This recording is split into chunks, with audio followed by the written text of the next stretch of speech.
Welcome back, everyone. Council, are we ready to continue our proceedings? So please proceed accordingly. Good afternoon, Mr. Chairman. Good afternoon, Commissioners, and good afternoon, members of the audience. We are ready to proceed with the next witness. I cannot see the witness right now in the hearing room, but I believe that she is being brought here as we speak. Thank you. Come on.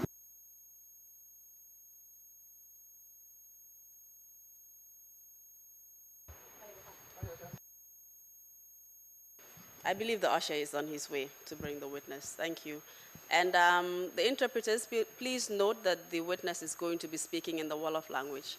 Thank you.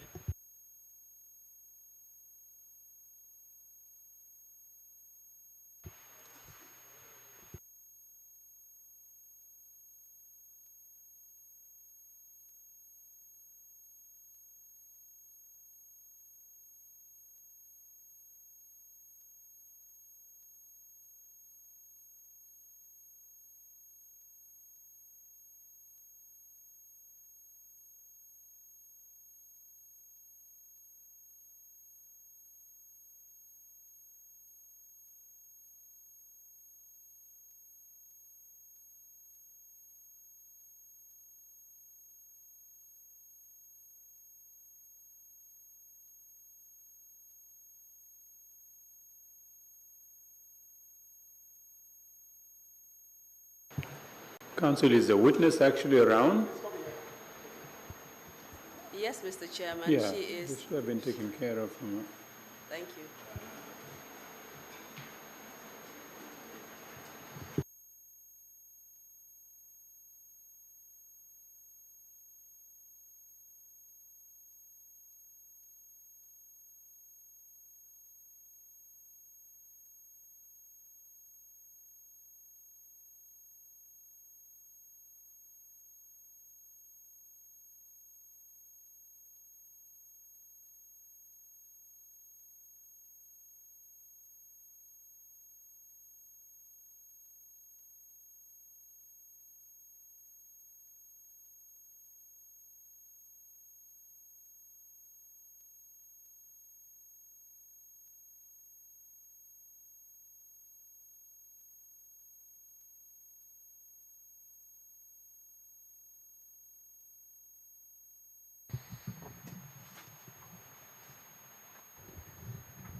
I Tabara Job Jao. Man Tabara Job Jao.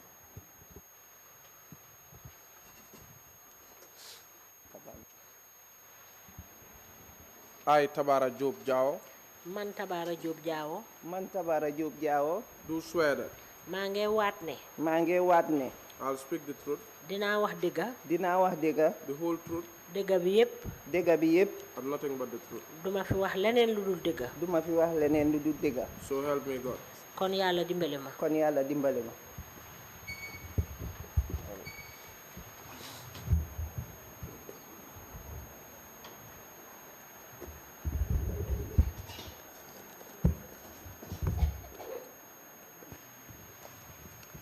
Good afternoon, Madam Jao. Madam Jao, lawyer bi mu ne mu ngi laa nuyu. Maa ngi ko fi. We welcome you to the regional hearings of the TRRC in SL. Ñu ngi laa dalal fii ci jataay TRRC bi fii ci SL. Baax na jërëjëf. Thank you. We thank you for agreeing to give your testimony to the Commission. Ñu ngi laa gërëm ci li nga nangoo ñëw jox sa seede bi fii ci commission bi. We met briefly this morning, and as you know, my name is Sagar. Tase woon nañ ci kanam gannaaw tuuti te ni nga ko xamee rek maa ngi tudd Sagar. And I will be questioning you today on behalf of the Commission. Man maa laa laaj ci turi commission bi. And just in order to enable us to follow your testimony properly, ngeen ñu mun a toppa nag li nga xam ne mooy seede yi nga fee joxe bu baax. we have some guidelines that we would like you to follow. Dafa am nag ay sarta yoo xam ne moom la ñoo toppa. I would encourage you to sit comfortably in your chair and just draw the microphone close to you. mun nga toog toogaay bu jekka xëccal microphone bi mu gën laa jege. And to avoid any overlap in our speech, kindly allow me to complete my questions before you respond. te bu ma la laajee dangaa xaar tuuti nga door maa tontu bu ko defee suñ kàddu yi du teglante. And I know that there's a temptation, because you are an educated woman who understands English perfectly, for you to perhaps answer before the interpretation. But since you've chosen to speak in Wolof, you will have to wait for that interpretation before you respond. xam naa ne jàng nga te bu ma làkkee angale di nga xam li maa wax waaye comme que yow da nga ne ci olof ngaa wax bon foog nga xaar bu ma la laajee ba pare olof bi làppatool la ko nga door a tontu. If at any point you would like me to repeat my questions, please let me know. buñ demee ba jamono joo xam ne nag laaj naa la te nga bugg a ma baamtuwaat ko fexeel ma xam ko. I would also like to remind you that your statement is on oath, ma di la fàttali tamit ne danga waat so you have a duty to tell the truth. kon nag dëgg nga fi war a wax. As a victim of the witch hunt in SL, yow nag bokk nga ci ñi nga xam ne loru nañ ci ruba dumma bi nga xam ne moo amoon SL. you are here today to testify tey nag danga fi ñëw pour joxe sa seede. and give an account of what happened to you bu ko defee nga wax ñu yow mii li nga xam ne moo la ci daloon. on the day that you were captured bés bi nga xam ne ci lañ la jàppa. and then subsequently detained. ak gannaaw loolu tamit ñu dal di la jàppa teg la benn béréb. Apart from your personal experience, gannaaw yow mii ci sa bopp nag li nga xam ne moo la ci dal. if you have any information about perhaps what happened to others, soo amee benn xibaar boo xam ne aju na ci ñeneen tamit ñoo xam ne ñu ngi leen jàppoon. we would welcome that kind of information. loolu tamit dinañ bëgg nga jox ñu xibaar boobu. We would like you to focus on any human rights violations that you may have suffered.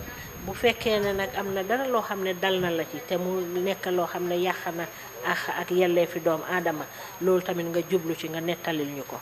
as well as other violations that others you've witnessed may have suffered. ak yeneen loraange yoo xam ne gis nga ne dal na ñeneen i tamit.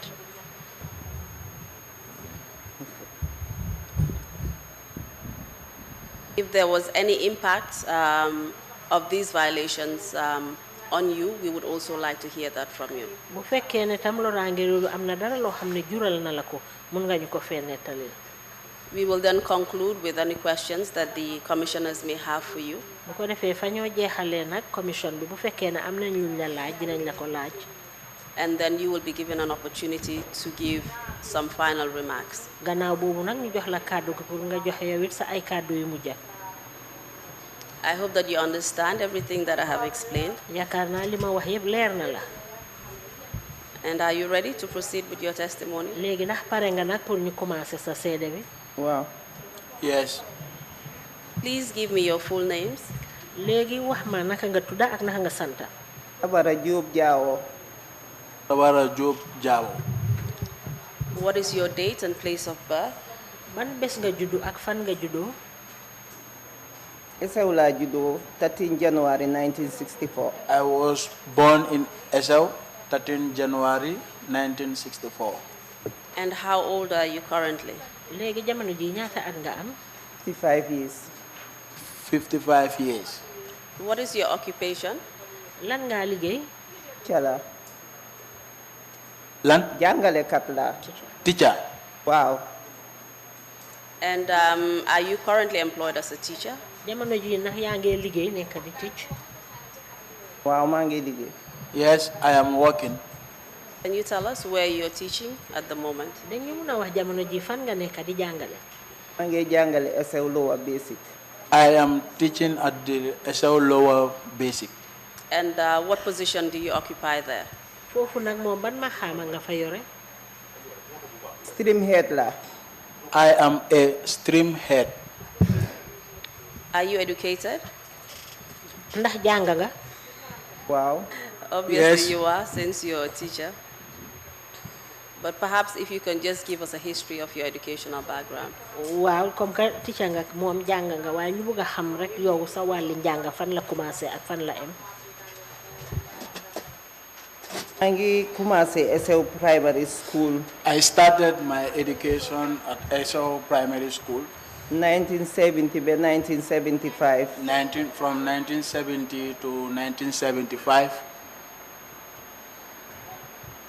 ma jël common entrance.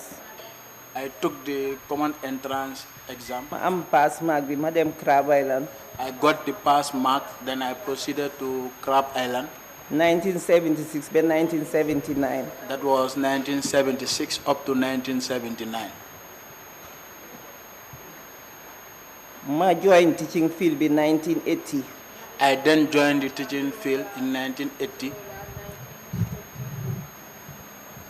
ma dem Gambia College 1989 by 1991. I proceeded to the Gambia College from 1981 to 1989.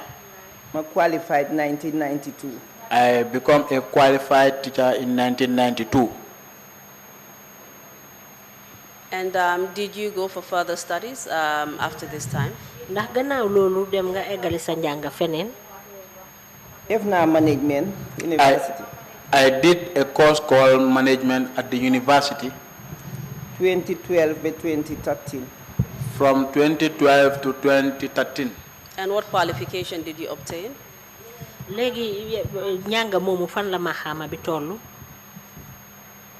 management bi nga def fan la maxaama bi tollu. degree la. It's a degree program. And after you finished school and before you qualified as a teacher, did you do any kind of work? gannaaw boo jàngee nag ba jeexal balaa ngaa nekk teacher ndax am na benn façon liggéey boo xam ne def nga ko ci diggante bi. déedéet defuma benn liggéey. No, I didn't do any work. Before you became a qualified teacher, did you do any kind of teaching work? unqualified teacher laa woon. balaa ngaa I nekk was unqualified teacher. And how long were you an unqualified teacher before you became qualified? ci ñaata diir nga nekk unqualified teacher balaa ngaa nekk qualified teacher. 10 years. 10 years. And after you became a qualified teacher, I believe that was after you attended the Gambia College, which you just narrated to us. Can you tell us what positions you occupied, where and when? gannaaw boo jeexalee Gambia College yaakaar naa ci nga ñëw nekk na qualified teacher léegi nag di ñu mun a wax gannaaw loolu yan place nga nekk ak kañ ak fan.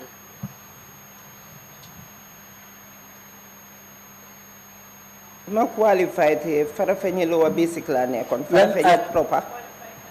When I was qualified, I was at Farafenni upper basic. 1994-1996 classroom teacher. From 1994 to 1996 as a classroom teacher.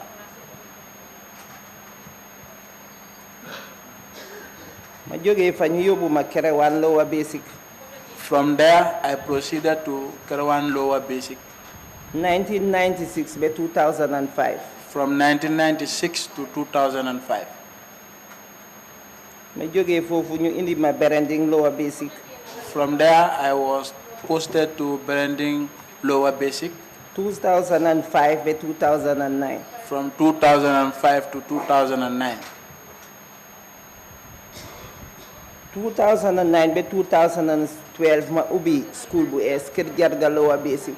From 2009 to 2011, I decided to open a new school, a place called Mr. Interpreter, I believe that was the wrong interpretation for the years.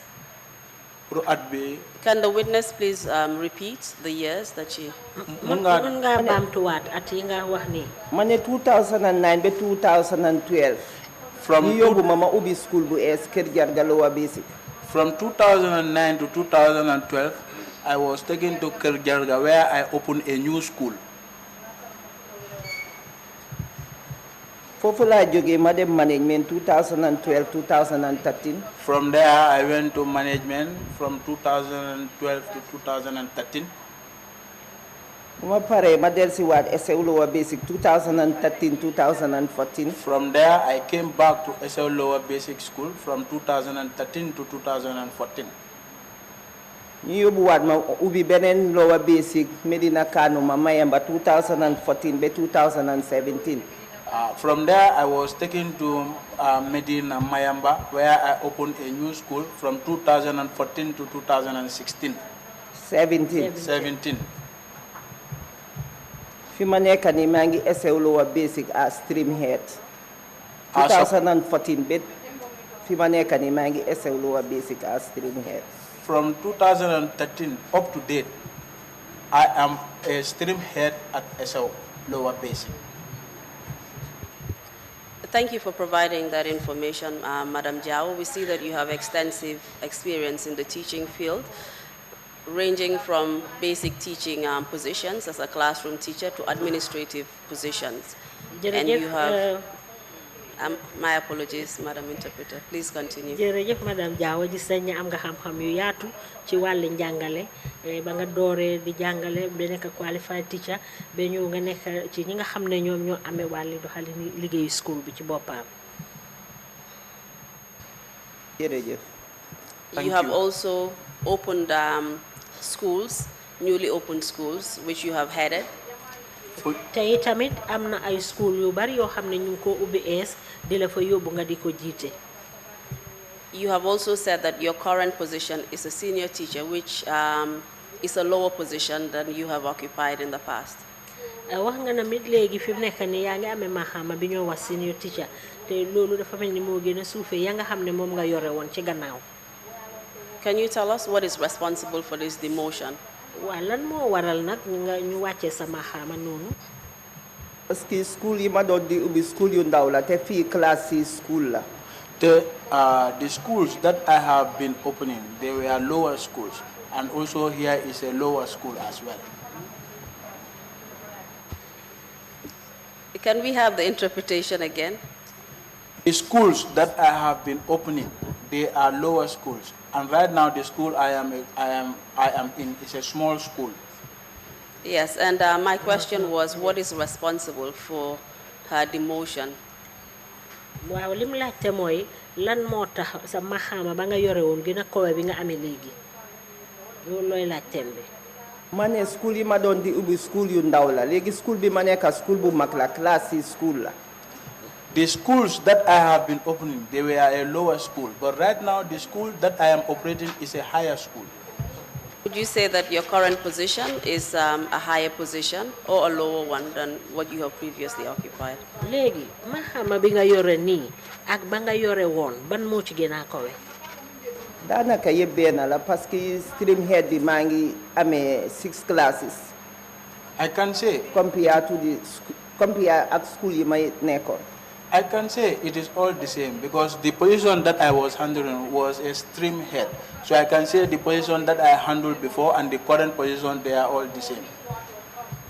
And what is responsible for your transfer of positions from your last position to the current one?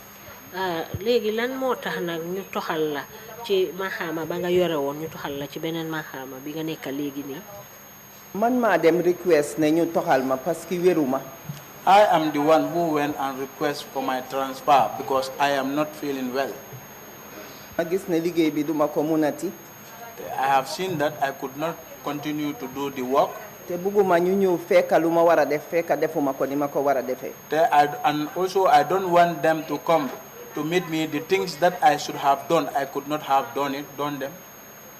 moo tax ma dem request ne ñu transfer ma. That was the reason why I went and asked for transfer. And without going into the substance of the matter, can you just briefly tell us what is responsible for your ill health? xëj na soo mënta dugga ci biir sax li nga xam ne mooy sabab bi ndax di ñu mun a waxal lan moo waral sa ñàkk a wér gi. waaw dinaa ko mun a wax. Yes, I can explain.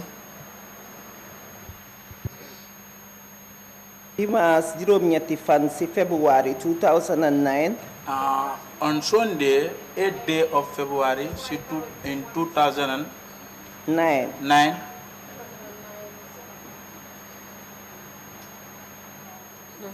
Kindly tell us what happened on that day.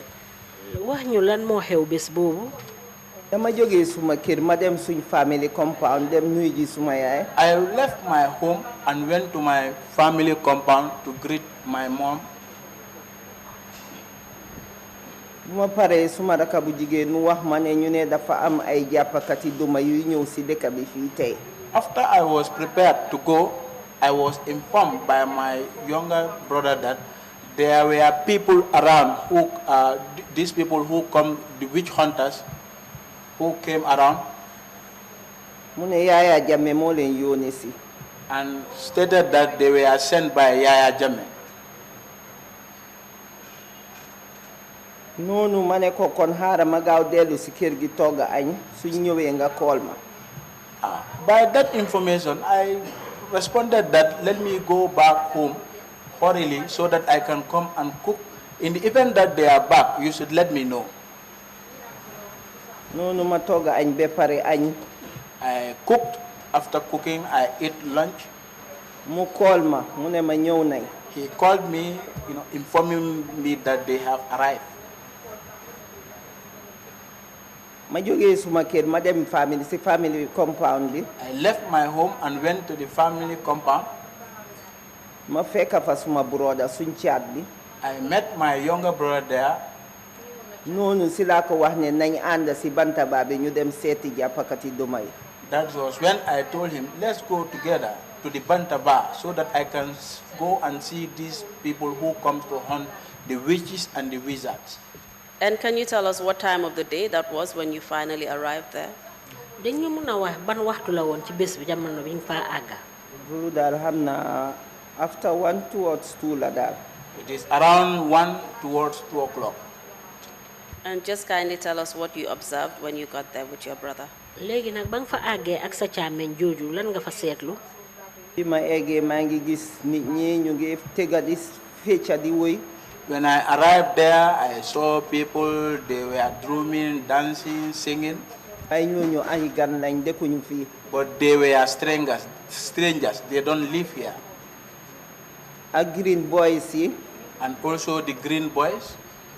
ak ay para gis naa ay para. I also saw paramilitaries there.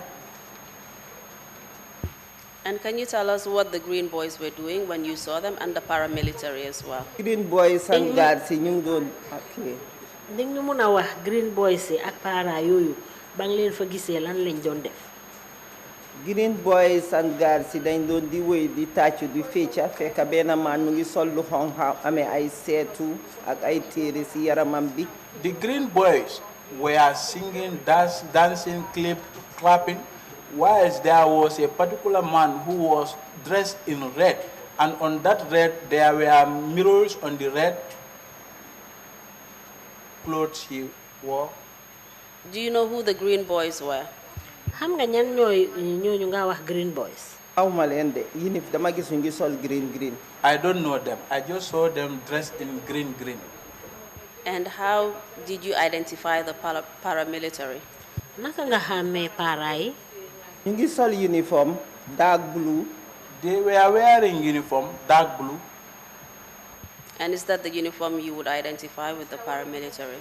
léegi ñoom liñ sol noonu moom nga leen xàmmee yéen ay paramilitaire lañ. waaw. Yes. Apart from the green boys and the paramilitary, did you see any other from the security sector? gannaaw green boys yooyu ak para yi ndax am na ñeneen ñoo gis ñoo xam ne ñu ngi bokk ci wàlli takkader yi. bàyyiwuma ko xel de mënuma fàttaliku. Yeah, I didn't observe that and I cannot remember. Did you see the military there? gisoon nga fa militaire yi ndax gisoon nga militaire yi foofu. waaw am na militaire yu ma fa gisoon. Yes, I saw some military officers there. In terms of numbers, how many of the green boys and girls did you observe? su fekkee ne mun nañ koo lim ñaata nga seetlu ci ñi nga xam ne ñoom la ñu wax green boys and girls. green boys and girls yi ëpp nañ 10 bari nañ. The green boys and girls, they are more than 10. And what about the paramilitary? paramilitary ñaar laa fa gis. The paramilitaries, I saw 2 there. And what about the man who was dressed in red? Did you see any other person like him? ki nga gis mu sol lu xonxali ndax moom rek nga gis ndax gis nga ñeneen ni moromam ñu sol lu ni mel. moom laa gis de. I saw him. And who did you identify him as? léegi kooku moom lan nga ko xàmmee moom mooy kan. kooku de xaw ma ko de Pël la de laaka. I don't know him there, but he speaks in Fula. You mentioned that your sister had told you that the witch hunters were coming. wax nga ne sa rakka bu jigéen moo la wax ne rubakati duma yi ñu ngi ñëw. waaw. Yes. Did you identify anyone in that crowd that you have just described who was the witch hunter?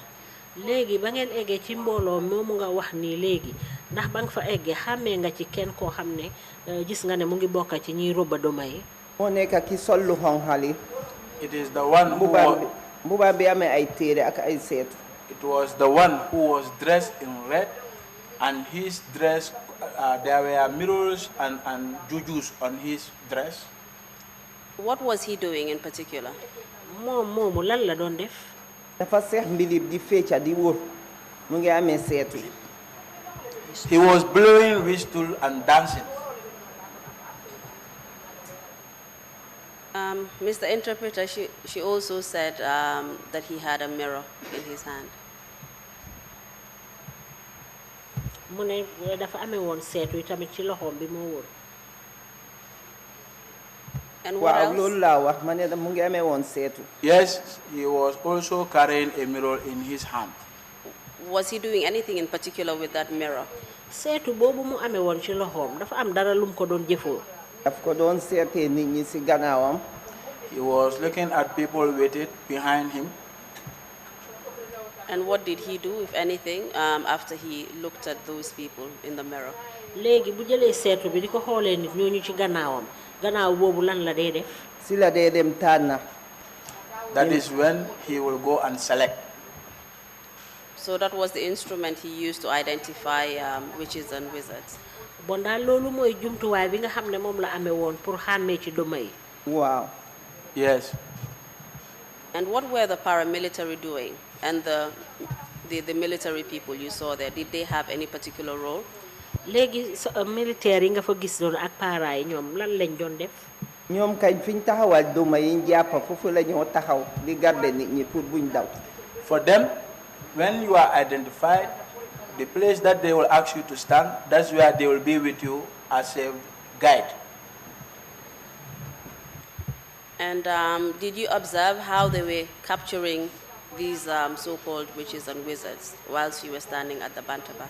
yow ba nga taxawee ci Bantaba bi foofu ndax yaa ngi doon seetlu anam yi nga xam ne noonu lañ doon jàppee duma yi. waaw ñenn ñi dañ dee dem ba si seen biir kër yi ñu dem jëli leen foofu indi leen. Some people, they will go up to their residence, pick them up and bring them. And how were these people treated? léegi naka lañ leen doon ci yan anam lañ leen doon jàppee. dañ ne noo wax ne duma lañ ñu jiital si leen ñu ne leen suñ bañee ñu dóor leen ñu ngi amee baatin ay baatin. They were alleging them that they were witches and wizards, and when they refused to go, they will beat them up. And who in particular was capturing these people? waa kan ci ñoom ci boppam moo doon jàppa nit ñooñu. moom pol bi soloon yu xonxa yi ak ay green boys. Is the fuller man who was dressed in red and plus the green boys. And you said that people who were captured were being threatened with physical violence and they were also being beaten. Is that correct? wax nga ne ñi nga xam ne ñoom lañ jàppoon nag ñu ngi leen doon xëppa pour di leen dóor tamit bi ñu leen jàpp foofu. gisuma fuñ dóoree de waaye ñu ngi leen wax ne soo leen demul dinañ leen dóor. I never saw where they were beaten, but I heard them saying that if you refuse to go, we will beat you. And who was actually making that threat? kan moo leen doon xuppa noonu. moo nekk green boys si ànd ak waa ji dee jàppa nit ñi. It was the green boys and the person who was apprehending people. And were they holding anything in their hands that they could possibly use to beat anybody? jamono jooju ndax ñu ngi amee woon dara ci seen loxo loo xam ne xëj na ku bañ dinañ la ko dóoree. ñu ngi amoon baatin ñu téye ay baatin. They were carrying batons along. And did anything happen to you in particular whilst you were standing in the Bantaba observing the scene? yow mii ci sa boppa ba nga taxawee noonu ca Bantaba ba di seetaan ndax am na dara lu la fa dal. waaw dara dal na ma fa. Yes, something happened to me there. Please tell us what happened to you. léegi wax ñu lan moo la fa dal. ma taxaw ma ak suma broda dama gis mu ngi fecca pol bi mu ngi fecca seex mbilipam bi di ñëw di ma utal si. Whilst I was standing with my younger brother, I saw the fuller man was dancing and blowing his whistle coming towards me.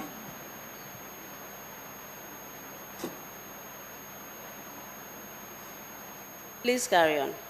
noonu mu ñëw joxoñ ma mu ne ma dem fi nit ñi taxaw si ron garab bi si bantaba bi. That's how he came and handpicked me and asked me to go and stand at the bantaba. noonu suma raka mu bugg a wax ne du ma dem ma ne ko bàyyi leen ma dem balañ fee tàngal sa yaram bi.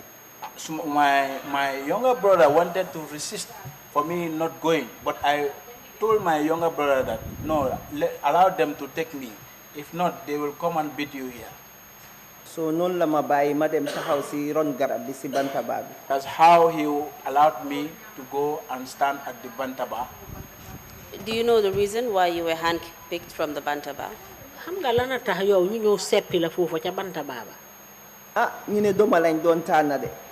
According to them, they said that they were looking for witches and wizards. And were you suspected of being one of them? yow nag xanaa dañ foog ne yow da nga bokk ci duma yi. Ah foog naa loolu lañ foog. I thought that's what their belief was. Did the men who were dressed in red communicate with you directly? ñooñu soloon yu xonq yi ndax wax ne ñoo yow. waxut ak man. No, he didn't speak to me. In what language were they communicating in general? ñoom nag bi nga déggee ñuy wax ban làkka lañ doon làkka. Pël lañ doon wax. He was speaking in Fula. Did they appear to be from the Gambia? nuru nañ la ak ñu bàyyeekoo fii ci Gambia. bàyyeekoo wuñ fii. They were not a native of this country. Do you know where they were from? ndax xam nga fan lañ jógee. xaw ma fuñ jógee. I don't know where they are from. Please continue and tell us what happened after you were captured. léegi eggalil wax ñu gannaaw buñ la jàppee ba pare lan moo xew. léegi biñ taxawee foofu yàgg nañ fa taxaw ñu ngay jàppa nit ñi di dugga si kër yi di indi. Whilst we were standing there, and we have stand there for some time, whilst they went and handpicking people in their own homes and bringing them to the bantaba. biñ indee nit ñi bañ bari.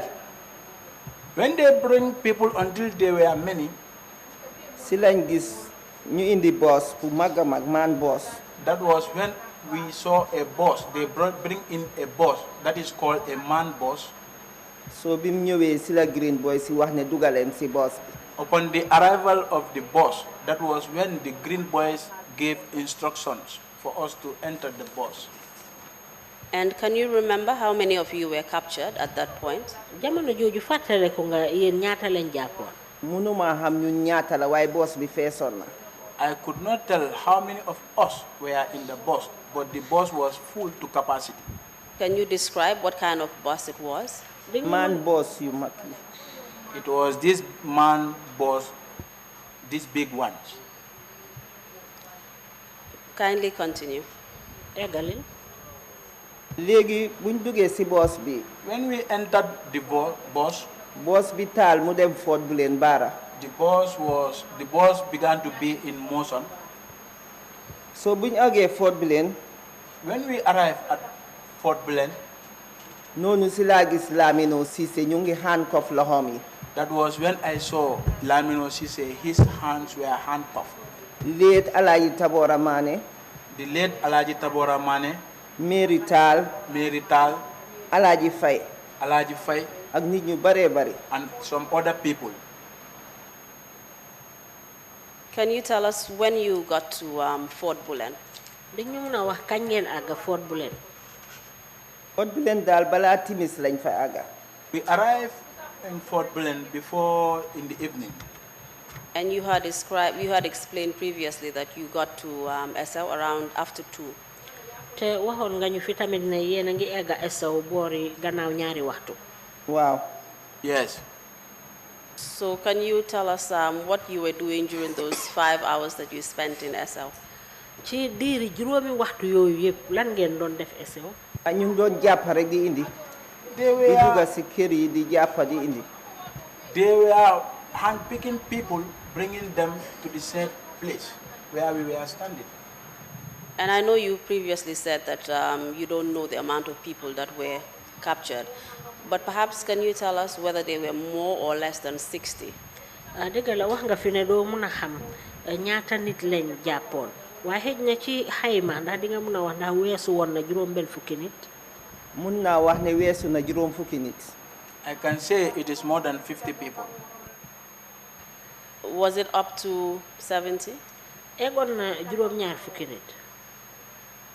juróom fukki nit laa wax ma ne ëppoon na juróom fukki nit loolu laa wax.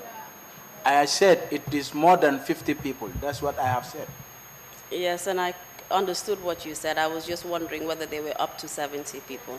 waa xam naa li nga wax waaye comme nga ne passé na juróom fukki nit moo tax may doon laajte ndax àgg na juróom ñaar fukki nit. loolu la setuma leerut ma. I cannot testify on that. I'm not sure. I'm not sure whether it is up to that number.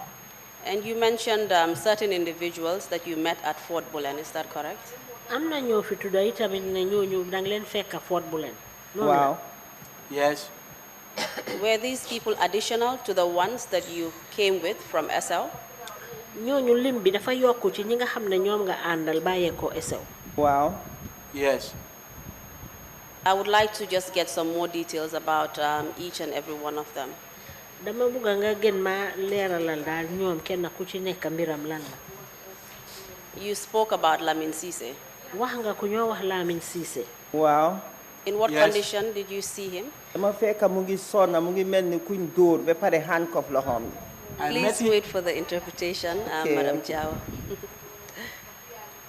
Carry on. eggalil.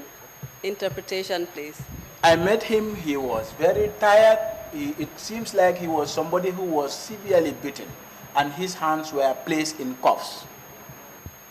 And how did you come to that conclusion that he looked like he had been severely beaten? lan a tax nga wax ne ni nga ko seetloo dafa mel ni dañ ko dóoroon dóor yu métti.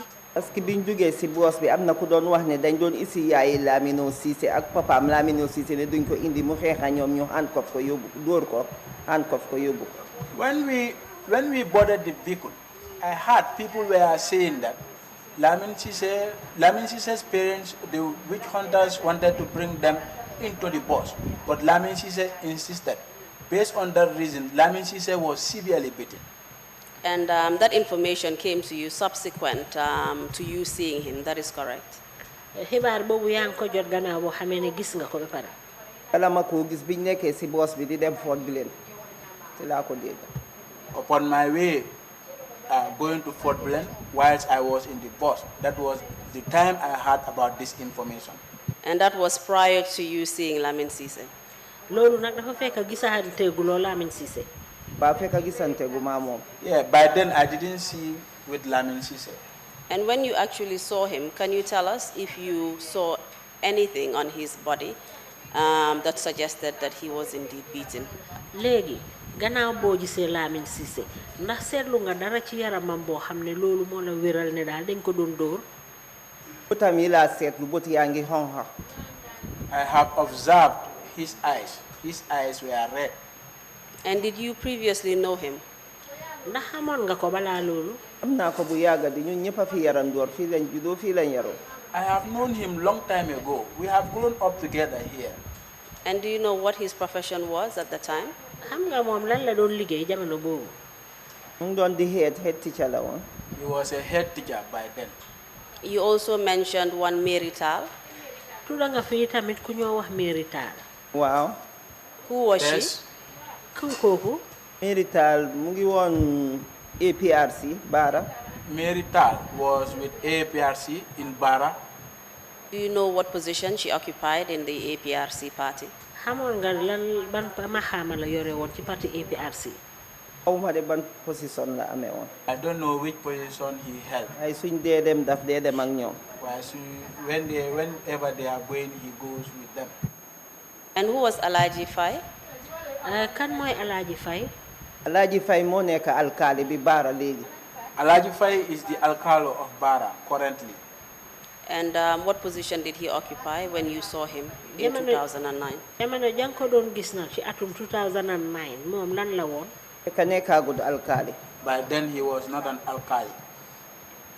You also mentioned that you saw the chief, Alaji Tabora Mane, at the time. tudda nga fii tamit ne gis nga ka nekkoon chief ba jamono jooju Alaaji Tabora Mane. waaw. Yes. And what region was he the chief of? moom fan la nekkoon chief ci ban tunda. loo wañoomi. Lower Nyomi. seefi loo wañoomi la woon. He was the chef of Lower Nyomi. facilities. And in what condition did you find these people in? bang leen fa gisee nag ñoom it ci yan anam nga leen fekka xanaa jaaxle rek mel ni ku jaaxle daal. They were in a form of very disappointment form by then. Were they under detention, as far as you could see? biñ leen gisee noonu nuru nañ la ñoo xam ne dañ leen jàppa waaw parce que ñi jàpp rek lañ yóbbu Fort Blade. Yes, because it only those who were apprehended were taken to Fort Bullen. And as far as you've mentioned, it looks like all of those people who had been captured at Fort Bullen came from Bara. Is that correct? léegi dafa mel ni ñi nga xam ne yëpp ñoom ñeen jàppa yóbbu Fort Bullen ñëpp Baara lañ jóge The ones that she subsequently met there. waaw ñooñu Baara lañ jóge. Yes, they were all from Bara. So which means that now you had people from Essew as well as Bara. léegi dafa mel ni am nga fa ay nit ñoo xam ne ñi leen ngi jógee Essew ñi leen ngi jógee Baara waaw. Yes. And apart from those who were captured that you met in Bara, can you tell us if you saw any other people there? gannaaw ñi nga xam ne ñoom lañ jàpp jóge nga fekka leen Baara foofu ndax am na ñeneen ñoo xam ne fekkaat nga leen fa fekk nañ fa police officer mu ngi sol sac bu weex. We met a police officer there. He was wearing a white shirt. And do you know who he was? xam nga kooku kan la xaw ma ko de. I don't know him. Do you know what position he occupied? ci ni nga ko seetloo ndax xamoon nga moom ban maxaama la yore woon xaw ma ko woon. I don't know by then. As far as you know, those police officers who wear white uniforms, do you know whether they're junior in rank or senior in rank? coow yow ci sa wàlli xam-xam police yi nga xam ne ñoo dee sol uniforme yu weex yi ndax ñoom ci maxaama yu kawe yi lañ toll wala ci yu suufe yi ci sa wàlli xam-xam si maxama yu kawe yi lañ toll. Yeah, they were part of those with the highest positions. He was a senior officer. bon moom kilifa la fa woon waaw. And he was a senior officer of the police, is that correct? Yes. bon dafa mel ni kilifa la woon ci wàlli police bi noonu la leeruma de. I was not sure about that. Can you describe him physically? ndax dañu mun a wax moom jëmmaam naka la mel amut yaram noonu te tuuti wut noonu tamit.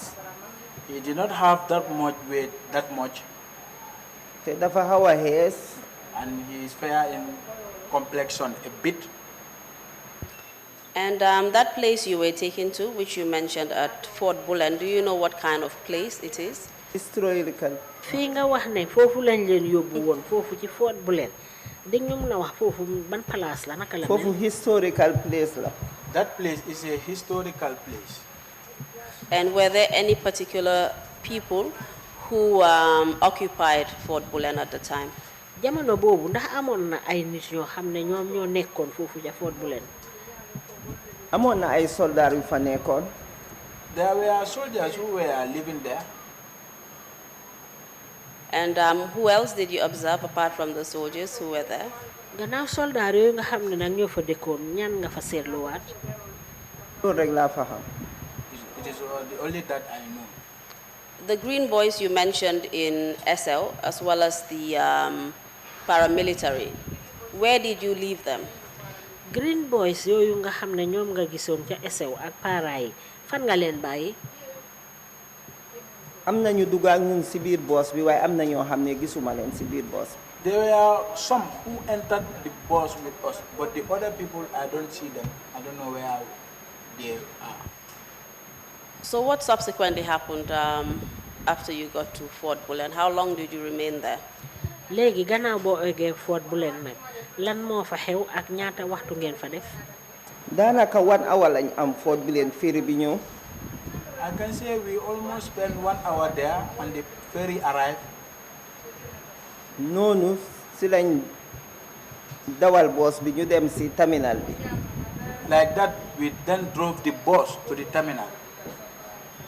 léegi bi nit ñi wàccee si ferry bi ñu dugg ak boos bi si biir ferry bi. When people alighted from the ferry, then we entered with the bus in the ferry. léegi bi ferry bi bu dee bi ñu eggee Banjul When the ferry departed until we arrived in Banjul, ñu awee Bon Road we took the road of Bone Road. waaye nag fekk mu ngi xaw a guddi biñ eggee man xaw ma woon fan lañ ñu yóbbu. But by then it was a bit night, so I couldn't tell exactly where we were taken to. What time was it when you arrived? bi ngeen eggee ban waxtu la woon. After 8 to 9 daal. It was around after 8 to 9. Did you subsequently know where you had been taken? gannaaw boobu nag xamoon nga fi nga xam ne fa lañ leen yóbbu. gannaaw bi si laa xam ñu ne kër Baba Diop la Kololi. It's after that I began to know that they said it was the compound of Baba Diop at Kololi. I know that when you got there, it was late, so you may not have been able to observe your surroundings very well, but perhaps the next day after it was light, can you remember or give a brief description about what the house of Baba Diop looked like? xam naa ne ba nga fa egg booba guddi na xëj na leen dem na doo mun a xam naka la béréb ba mel waaye ca suba sa nag ba ngeen xëyi fañ la yóbbu foofu kër Baba Diop na duñ ñu mun a waxal béréb boobu naka la mel. Hall bu mag la. It's a big hall. ba pare mu ngi amee swimming pool. And it also has a swimming pool. And when you got there, were you processed in any way or registered? Was anything done to you? ba ngeen fa eggee ndax am na ay bindu wala ay yeneeni mbir yoo xam ne defal nañ leen ko fa foofu ba ngeen eggee. biñ eggee si bunta bi gaat si dañ taxaw si ñaari boor yi bunta bi yépp ñu ne nañ leen taxaw ndax doma yi buñ rëcca. Upon our arrival there, the guards were standing in both ends of the door, and they were saying that let's stand and guide these people so that the witches and wizards will not able to escape. These guards, did you meet them there or were they guards that you came with? ñooñu fa doon garder fa ngeen leen fekk ndax da ngeen àndandoo rek ñoom ñëw. loolu leeruma de. That is not clear to me. maa ngi woon si biir boos bi biñ wàccee si lañ gis gaat si start si ñaari boor yi. Because I was in the bus, and it was when we alighted from the bus that is when I saw them guarding the both end of the door. Did the guards appear to be civilian or from the security? ngi sol green. The guards were wearing green. Were they part of the green boys? dañ bokk ci ñooñu ngeen di wax green boys. waaw. Yes. Please kindly continue and tell us what happened. léegi eggalil nag nga wax ñu lu xew. léegi bi ñu dugalee si hall bu mag bi. Then when we were placed in that big hall, ñu ne ñu toog si kaw tiles yi. they said that we should sit on the floor, on the tiles, man ma taxaw. and I stand. gaat si di dem round toog leen. The guards were going around asking people to sit down. mu am ku ñëw si man mu ne ma toogal. There is one who came to me and asked me to sit down. ma ne ko man duma toog ci tiles yi. I told the person that I will not sit on these tiles. mu ne ma yow yaay kan be doo toog si tiles yi. He told me, who are you until you will not sit on this tile? ma ne ko man civil servant laa ni ki yow. I responded that I am a civil servant, just like you. ma ne ko doo ma taaj si kaw tiles yi te yow doo fa toog. Then I further told him, you will not place me on this tile since you yourself, you are not going to sit there. si la dem mu dem indi basang. That was when he si la asked me to sit down. mu ne ma lan ngaa liggéey. He asked me, what is your work? ma ne ko ñun ñoo dee jàngale ay jàngalekat la. I told him, we are the one who teaches people. I am a teacher. And you have mentioned that this particular individual was a civil servant. Do you know which part of the civil service he came from? wax nga fi ne kooku nag dafa liggéey ci nguur gi ndax xam nga ban fànn ci wàlli nguur gi la doon liggéey. xawma ban fànn lay liggéey de. I don't know which part of the government the person is working. Was he a security officer or a civilian? ndax moom xamuloo ndax civil la ndax ci ñi nga xam ne ñooy waa takkadeer. green la sol. He was dressed in green. Thank you. You may proceed. jërëjëf àggalil.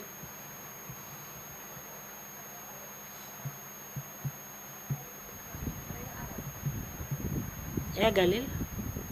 noonu si la ñu indil ay booli yu mag yu def benn cin. That was when he bring in these big bowls containing a food called benachin. ñu ne lekk leen gaaw. He said, eat this food fast. ma ooyaat di same guard bi ma indil basang bi. I called again the guard who bring the mat for me. ma ne ko man duma dee lekk maalo suma kër guddi ñaata at. I informed him that I don't eat rice in my compound. That is many years now. mu ne ma lan nga dee reeree. He asked me, what do you use to take your dinner with? ma ne ko tii ak nguuru. I told him tea with bread. noonu si la dem mu indi flask bu def tii indi mburu yu bari. That was how he went and bring a flask containing tea plus with lot of breads. ñi taxaw toogoon suma boor yëpp si basang bi ma ne leen accale ñu reer. Those people who were sitting beside me on the mat, I told them to join me to have our dinner. léegi ma xeeli leen ku nekk si tii kopp yi indi waale ñu reer. So I gave each of them a cup of tea and then we took the dinner. And did you do anything after you had dinner? gannaaw boo reeree ba pare nag ndax am na dara loo def. biñ reeree ba pare nag ñu ne doma yi fi mu nekk waxtu naan jot na. After taking our dinner, that was when they said, you witches and wizards, it is high time now for you people to come and drink your medication. What language were they speaking to you in? ban làkk lañ la doon làkk bi ñoo wax. girin yi ñoo ñu doon wax loolu. It was the green who was saying this to me. Wolof la ñu doon làkk ak soose. They were talking in Wolof and Mandinka. And what happened after they told you that it was time to drink? Please wait for the interpretation, Madam Jao. Thank you. léegi gannaaw buñ leen waxee ne nag waxtu wi jot na nag pour ngeen naan gannaaw boobu lan moo xew. léegi si lañ wax ne ngeen def line ñu dem si gannaaw. That was when they give instruction that we should stand in line. léegi noonu lañ def line ñu dem si gannaaw. That was how we make a line and we went behind. ñu yóbbu ñu si benn store. They took us to one store. am na ku taxaw si bunta bi mu tiim benn container si biir store bi. There was someone who was standing at the door and he faced the container. am na keneen ku taxaw opposite ki taxaw si bunta bi. And there was another person who was standing opposite that person who was standing at the door. léegi ki tiim container bi moo dee tiba kaas di ñu jox ñuy naan. And the one who was facing the container was the one who will take the medicine from the container and give it to us. léegi bi ma eggee ñu jox ma. Then when I arrived, then I was given. ñu ne ma soo naanu dinañ la dóor. They told me that if you did not drink, we will beat you. ñu jox ma ma naan. They gave me and I drink. Can I just have some more details about where this liquid you were given to drink, where was it stored in? léegi di moom na leeralal loolu nga xam ne moom lañ la doon jox pour nga naan fan lañ ko dencoon. si biir store bi si gannaaw lañ ko dencoon. It was hidden inside the store behind. Was it in any particular container? dafa am ci benn façon ndab buñ ko defoon. waaw si siwo bu mag lañ ko defoon ñu ngi ko defa. It was contained in a big bucket and it was covered. And the cup you were given to, which was used to fill the liquid, can you tell us the size of the cup? pot biñ doon tànxee di leen jox ngeen di naan ndax di ñu mën a wax naka la toll. teacup la. It was a teacup. And can you tell us how many cups of that you were given? di ñu mën a wax ñaata pot nga ci naan. benn cup rek lañ ma jox. I was given only one cup.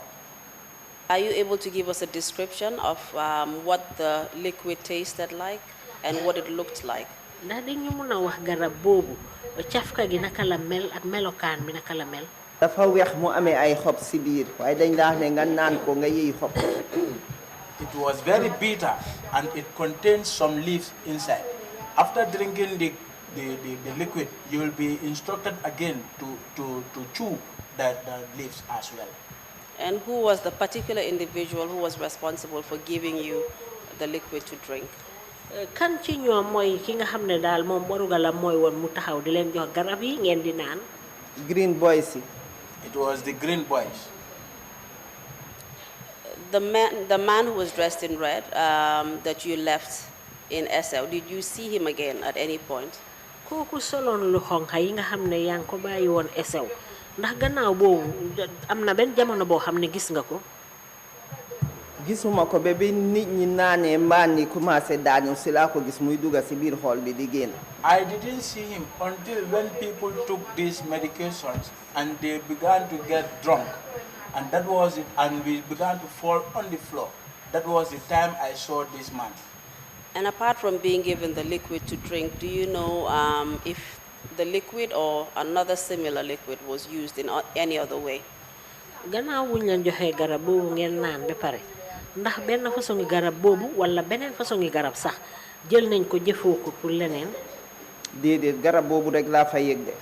No, it is only that medicine I am aware of. And was it only used to drink? ndax da ngeen ko jël naan rek ngeen ko defee defeewu leen ko leneen lu dul naan. naan rek lañ wax ne ñu def ko. They only asked us to drink. Please tell us what happened, if anything, to you after you drank the liquid. léegi wax ñu lana la dal su fekkee ne dal na la gannaaw boo xamee ne naan nga garab boobu ba pare. léegi biñ naanee ba pare ñu ne dellu leen si xool bi ñu dellu. After drinking the medication, we were then given an instruction to go back to the hall. ñu ne ku nekk na toog place am. They said each of us should sit at our previous places. ñoom ñu ngee dem round di seen ak soni nit ñi ñoo def. Then they were going around looking at the way and manner people were. léegoo léeg ñu ñëw. Sometimes they will come. balaa boobu fekk laaj nañ ma luy sa liggéey ma ne leen teacher ñu ne ma teacher. lu xew. Before then, I was asked what was my occupation. I told them I was a teacher. That was when he said to me, you teacher, what happened? ma ne leen xaw ma. I responded, I don't know. teacher kii lan la moo def seetal ni moo mel lu moo wax. They said, teacher, look at this person. Look at what he is doing and what he is saying. ma ne leen xaw ma yéen a tax muy wax li moo wax di def li moo def. I told them, I don't know. You people are the cause of what he is saying and the movement that he is making. suñ gisee kuy wax rek dinañ daw dem si booram pour déglu li moo wax. Whenever they heard somebody saying something, they will run and come beside you to listen to what you are saying. léegoo léeg ñu di la laaj ay question di wër. Sometimes they will begin asking you questions and then going around. And what kind of questions were they asking people? yan façon laajte lañ doon laaj nit ñi. di la wax ne lan la loo yëg ci sa yaram. The questions that they were asking is, what happened and what are you feeling on your body? And what kind of behavior did you see these people exhibiting? ñoom ci yan mandarga lañ doon nekk di wane jamono boobu. métti woon na. It was very painful. parce que ñu bari dañ doon wax di daanu mel ni dañ mandi. Because some people, they were talking, falling down, and they were saying some things like somebody who is very intoxicated. Madam Jawa, would you like to drink something? I know it's very hot in here. Madam If you Jawa would fii like dafa to take tàng a de sip of bu your dee water. bëgg nga naan tuuti.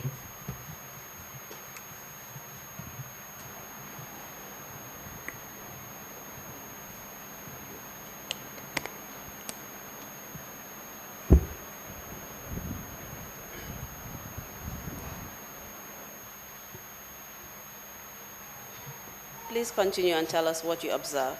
léegi eggalil nga wax ñu lan nga seetlu. yàlla def na man nekku ci suma mun waaye yàlla moo ma ko defal dama toog ba borset di xool ñiy daanu ak ñiy wax. For the help and assistance of God, it's not my capability. It's through God that I was able to sit and watch those people who were saying things and also those who were falling on the floor. And apart from observing the behavior that they were showing, can you tell us if anything was done to them? gannaaw seetlu bi nga doon seetlu ñooñu anam yi nga xam ne moom lañ doon nekkee ndax am na leneen loo xam ne moom lañ leen def. foofu ñi nga xam ne ñu ngi bugg a daanu di jéem a li fi mel ni ku mandi dañoo ñëw ñu puus la nga tëddal si tiles si. Those who are about to fall, and they look like someone who is very drunk or intoxicated, they will come and push you, then you will fall on the floor. Did you observe anybody being ill-treated, for example? seetlu nga ci nit koo xam ne daal ñu ngi doon defa yow ci anam yoo xam ne jaaduwut. gisuma fa loolu de. I don't see that there. And what would you say was the cause of their behavior? lan nga foog ne ndax moo waral maanaam manière yooyu ñu doon def. naa li ñu jox ñu naan. Except the liquid that was given to us to drink. And where you have already explained that you were given the liquid, did it have any effect on you? waaw wax nga ñu ne yow tamit joxoon nañ la nga naan ndax yow nag def na la dara. ma diggante yàlla dara la ma defut. Between me and God, it has not done nothing to me. And do you know why that was the case? ndax xam nga lan a tax yow garab gi defu la dara. defut ma woon dara foofu de. It didn't cause any harm to me there by then. My question was whether there was a particular reason why the medicine didn't have any effect on you. li ma laajte mooy xam nga sa morom ñi naan garab yaa ngi gis ñu ngee mañeeru ndax yow am na dara lu tax ba yow bokkuloo ci ñooñu liñ doon def. loolu de mënuma koo xam de loolu yàlla ko xam. For that, I don't know that. It is only God who knows that reason. Can you tell us the age bracket of those who were present in Kololi? ñi nga xam ne ñoo nekkoon foofu ca Kololi ndax di nga mën a xam seen at daal ci wàllu misaal ci seen at ci lan la tollu woon. dégguma li nga wax de waxaatal ko. ñi nga xam ne ñoom nga taseeloon foofu mën ngaa xayma ñoom ñëpp ci yan at lañ war a toll. ay màgget ak ay jeeg. There were old people, middle ak ay people, paa. old men. Were there any young people there? amoon na ay ndaw yu fa nekkoon.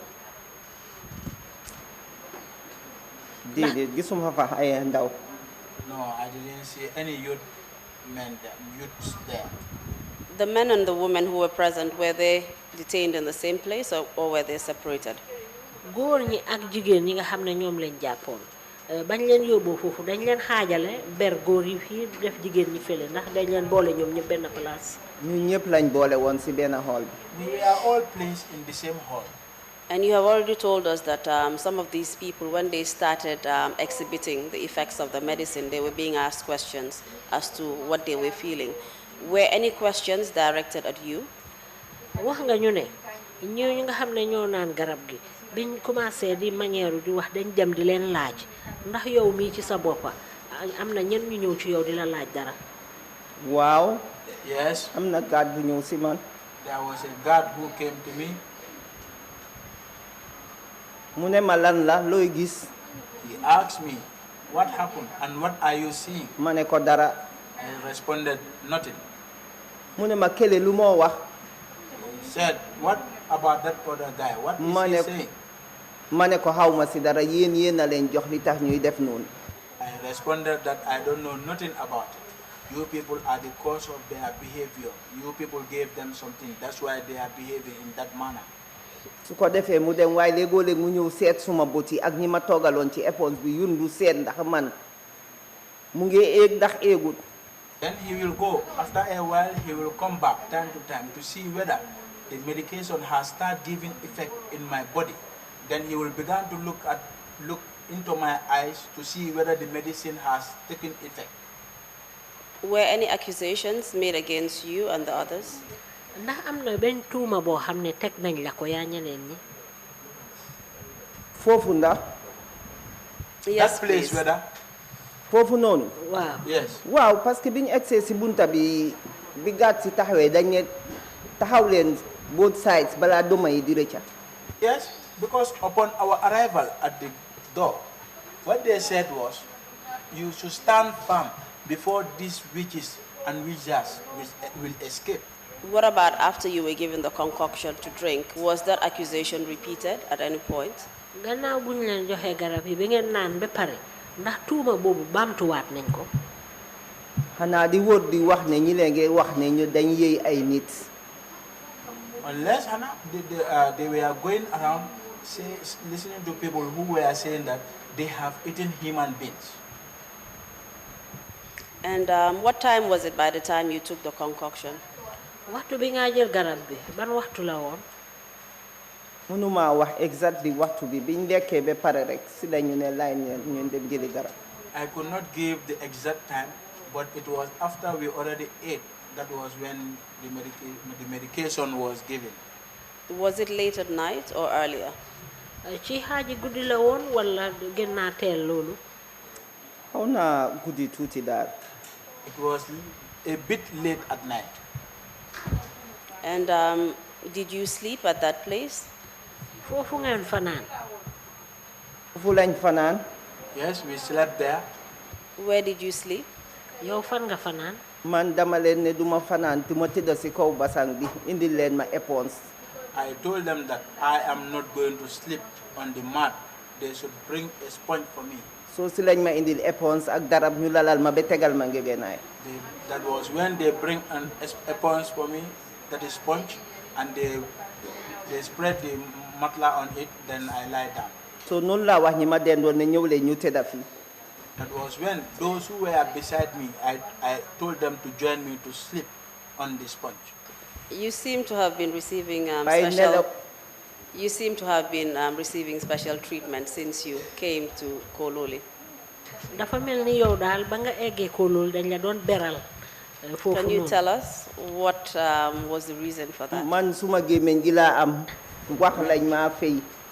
Me, I have my mouth, and I am paid for talking. And it looks like it worked. You demanding for your rights worked on that occasion. bon dafa mel ni daal sa wax ji amoon na njëriñ ndaxte yaa ngi doon laajte li nga xam ne mooy sa yelleef. amoon na njëriñ kan si ñun. Yes, it benefited us.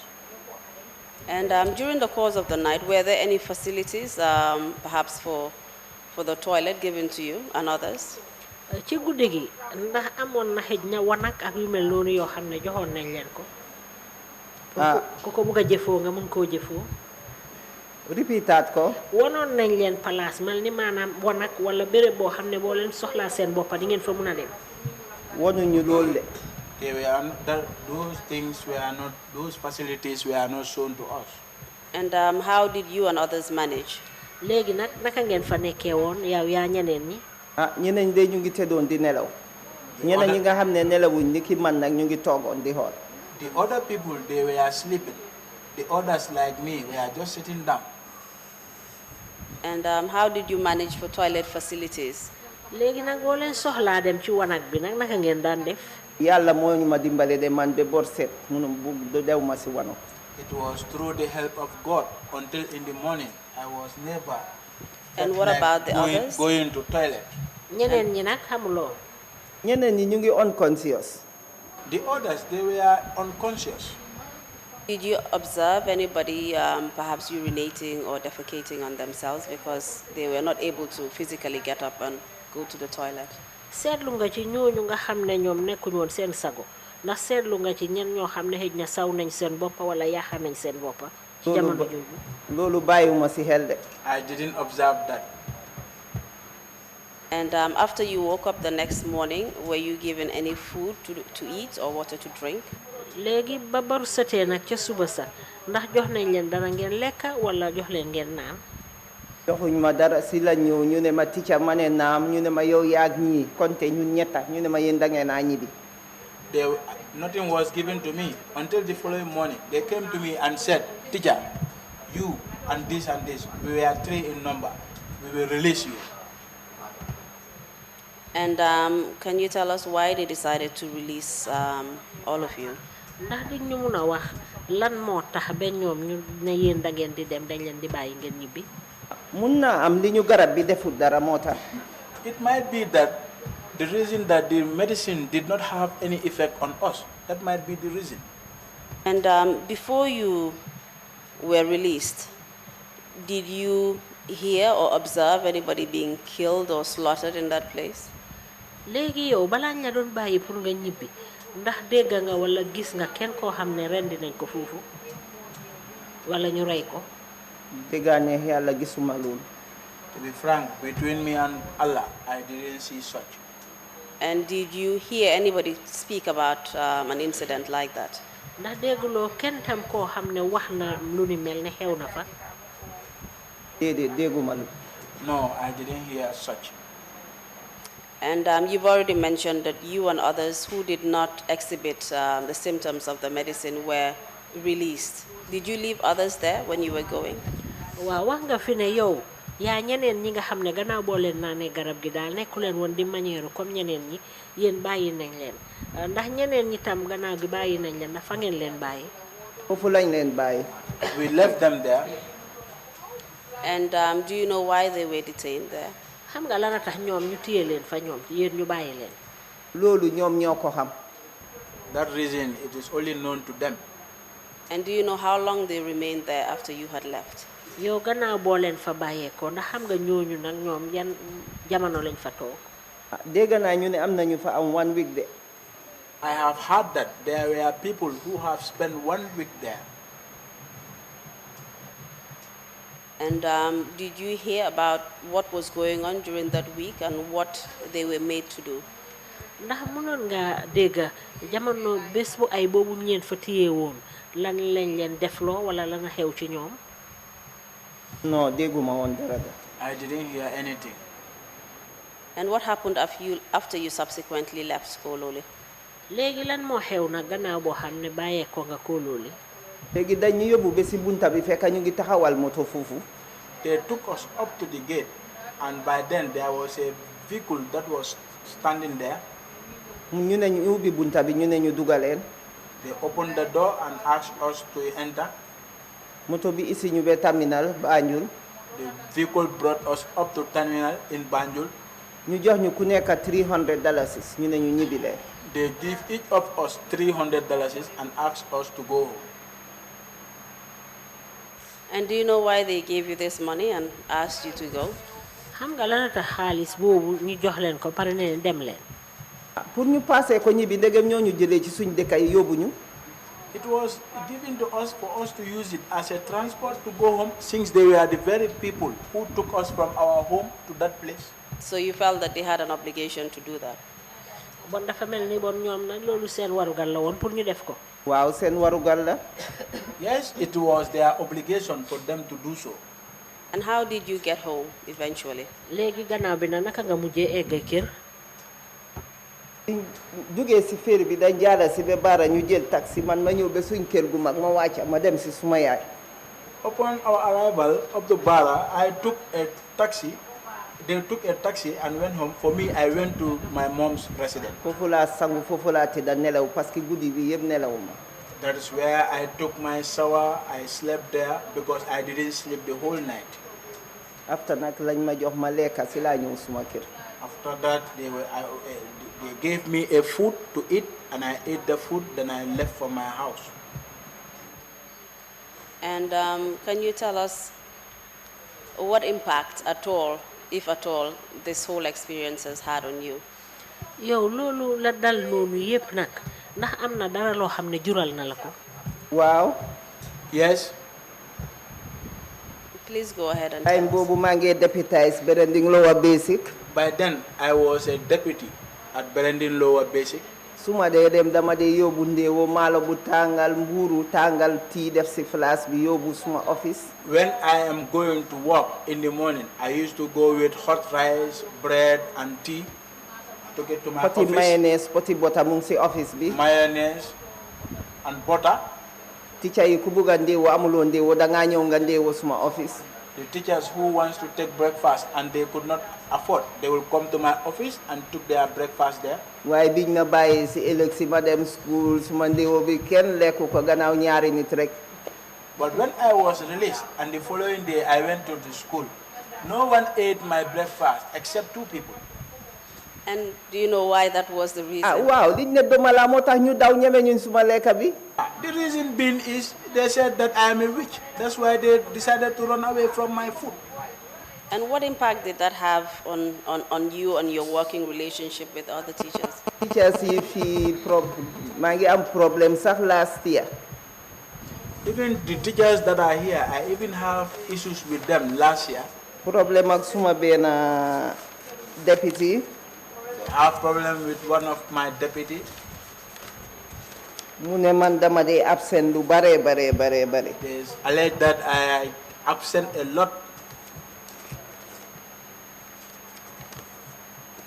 loolu mu ngi xew on the 26th of April 2018. It happened on the 26th of April 2013. 18. léegi mu ne ma li nga dee absent bari na te yow benn fan rek nga entitled pour absent si weer bi. He said to me that your absence is too much and you are only entitled to one absent throughout the month. dama fàtte si biir senior teacher meeting lañ nekk.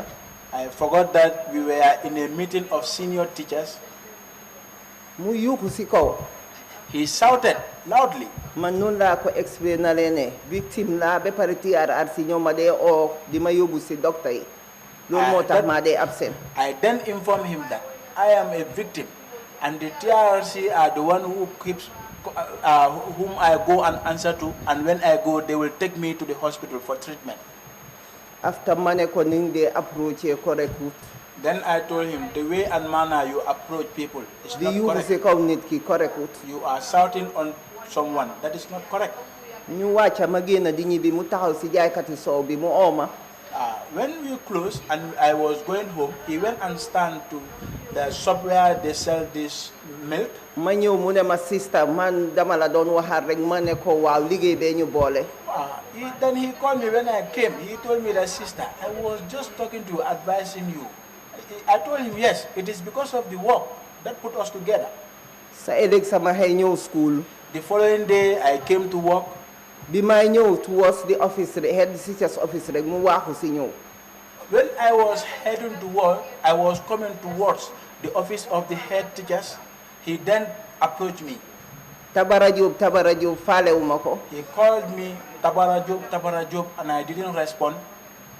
ma dugga sign ma génn. I signed, I entered inside and signed, and I left. Monday la woon after assembly. It fall on a Monday after assembly. mu ñëw fekk ma si senior teacher's office. He then came and met me at the senior teacher's office. mu ne ma yow maa laa nuyu nga bañ maa uyu. He said to me, I am greeting you and you refuse to respond. ma ne ko xam nga lan la man doo ma jox stress doo ma rey des. I told him, you know what, you will not give me stress. You will not kill me and remain. mu ne ma man kañ munu maa rey yow yaa mun a rey. He responded to me, for me, I cannot kill. You are the one who can kill. mu ne ma parce que former school bi nga nekkoon doma yaa moo la fa génnee nga ñëw SL school. Because the former school that we are in, they accuse you of being a witch. That's why you left the school and come here. mu ne ma sa deputy bi deyoon bi nga fa nekk yaa ko yëy. He further said that your deputy that was there, you are the one who killed him. kera amut lu ma baalalut. There was nothing that day that he mu ne ma has waaye man taken. doo ma yëy may wax yow ngay xuli sa buti ci suma ko. But he further told me, for me, you cannot eat me. And I'm talking, you are just here staring your eyes towards me. ma jógee fa jooy dem report ko si head mistress bi. I cried and I left there. I went to report him at the head mistress office. ma ne ko dama ko yóbbu police. I told the headmistress that I will take him to police. ma ne ko fu ma yéyee ni dina ma ko wax. I told her that this man should tell me where he has seen me eating somebody. Mr. Interpreter, it's a woman. I know you keep on referring to him. Okay, It's a woman. It's a woman. léegi head mistress bi comfort ma mu ne ma bul dem police. Then I was approached by the headmistress advising me not to proceed to the police. wax mu comfort ma ba mu génn ma. He continued to talk to me until she was able to convince me. ma nangu. I accepted. ñu ngi si benn school bi ba tey ma ak moom. Still, I was in the same school with the person.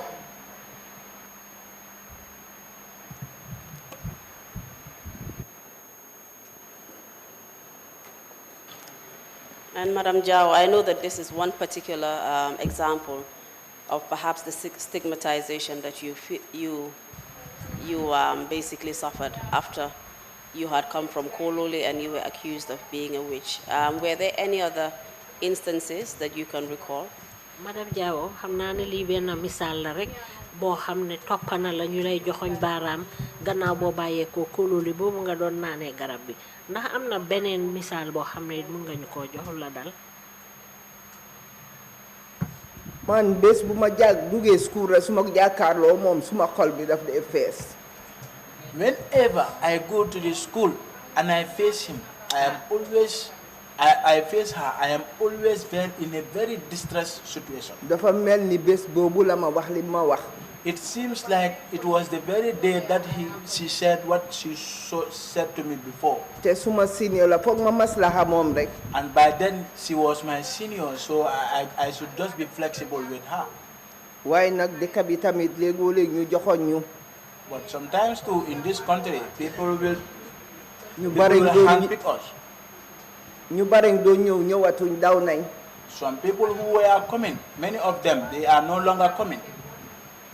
waaye nag man dama jàpp ne doomu aadama booy dunda dara paasewuloo dara. But me, I knew that as a human being, as long as you are living, there is nothing above you and there is nothing under you. And you have also mentioned that because of certain health problems, you were absent from work at some instances. yaram bi depuis ma jógee foofu wéruma. Please wait for the interpretation. léegi wax nga ñu tamit ne ndig sa yaram bu ñàkk wér wéradi goo xam ne am nga ko loolu moo tax nag ba continué wuloo di liggéey. My ill health has been caused by since I have left that place. I have been encountering my ill health. mënuma liggéey ni ma war a liggéeyee. I could not work the way I supposed to work. absent rek. I keep absenting from school. loolu moo tax ma ne ñu jëlee ma Medina Kanuma ñu indi ma Essew. That's why I said they take me from Medina and bring me to Kanuma. parce que bugguma suma officers yi ñëw fekk liggéey bi ni ma ko war a defeewuma ko ko. Because I don't want my heads to come and found that the way and manner I supposed to do the work, I didn't do it that way. loolu moo tax ma ne ñu indi ma Essew school ñëpp dégg ko. That is the reason why I told them to bring me to SL school. waaye nag du ma yàgg ñu teg. But the witchcraft that they place upon me, yàlla rek moo mun a àtte te yàlla dina ma àtte ak ñoom ñëpp. it is only God who can judge, and God will judge between me and them.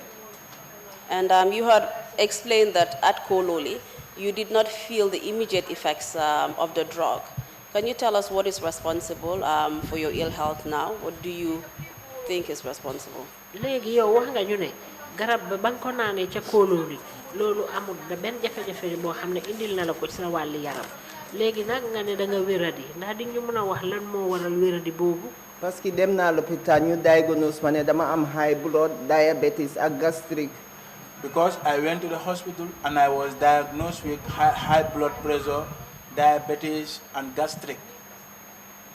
And what do you believe is the cause of that? lan nga foog ne nag mooy sabab bi ci loolu. ak biir buy métti mun naa am garab liñ ma jox la parce que xaw ma liñ ma jox lan la dafa weex mu amee ay xob. And also I encountered stomach pain. Maybe it's because of the medication that was given to me. That is why I'm experiencing these sicknesses. What was your state of health before you received that medication? balaa nga doon naan garab bi naka la sa wér gu yaram meloon. fekk dara jotutoon suma yaram bi maa ngi amoon yaram fi mu nekk maa ngi jeex tak. By then, I was very hefty, but now I have dropped loose weight. What about the others you've mentioned whom you were captured with and subsequently detained? Do you know after they were released whether they suffered any health complications or any stigmatization? ñeneen ñi nga xam ne dañ la jàppandooroon ak ñoom téye leen benn place ndax ñoom tam gannaaw buñ leen bàyyee yëgloo dara ci ñoom yoo xam ne ñoom itamit ñu ngi leen di joxoñ baaraam wala dara loo xam ne daal dal na leen ci seen wàllu yaram. ñoom ñëpp a ngi feebar. All of them were sick. am na ñoo xam ne dee nañ bu yàgg sax. Some people among them has passed away. And do you know what was responsible for those who died and those who were sick? ñooñu dee ak ñi nga xam ne ñoo feebar ndax xam nga lan moo ko waral. xanaa garab gi ñu jox. It is the cause of the medication that was given to us. And you also told us that you were informed that it was Yaya Jammeh who sent the witch hunters to capture you. waxoon nga ñu fi ci gannaaw tamit ne Yaya Jammeh moo yónni ñooñu nga xam ne ñoo doon rumba duma yi pour ñu ñëw jàppaleen. waaw loolu lañ wax. Yes, that's what they have said. Do you know who was responsible for your subsequent detention and being forced to drink the medicine? léegi xam nga kan moo waraloon jàpp biñ leen jàpp pare forcé leen ngeen naan garab. loolu xaw ma ko de. I don't know that. And who do you hold responsible for your detention as well as the subsequent health problems you suffered? léegi yow jàpp biñ la jàppoon ak ñàkk wéradi gi nga xam ne am nga ko ci sa wàlli yaram kan nga foog ne moo ko waral. Yaya Jammeh moo ko waral. It's caused by Yaya Jammeh. Why do you say so? lu tax nga wax loolu. parce que moo lay yónni officers yi parce que time boobu moo nekk président. He is the one who sent those officers yi Green Boys yi moom moo leen moom. He was the one who sent those officers because by then he was the president and the Green Boys were owned by him and the soldiers. And what about the others who suffered health complications and died as well as a result? ñeneen ñi nga xam ne nag wéradi nañ ci ba pare am na ñoo xam ne sax mujjee na ñoo faatu ñooñu nag loo foog ne mooy sabab bi. benn garab bi ñu jox ñu naan rek. It is the same medication that was given to us to drink. And who do you believe is responsible for their situation? kan nga foog ne nag moo waral loolu yépp. Yaya Jammeh moo ko waral. It is caused by Yaya Jammeh. Thank you very much, Madam Jawo. We have come to the end of your testimony. I hand over the witness to you, Mr. Chair, for any questions you may have. jërëjëf madame Jawo léegi nag ñëw nañ ci mujjanteeli seede yi nga xam ne moom nga fee joxe léegi xam naa dama laa jébal commissioner yi rek bu fekkee ne am nañ luñ la war a laaj.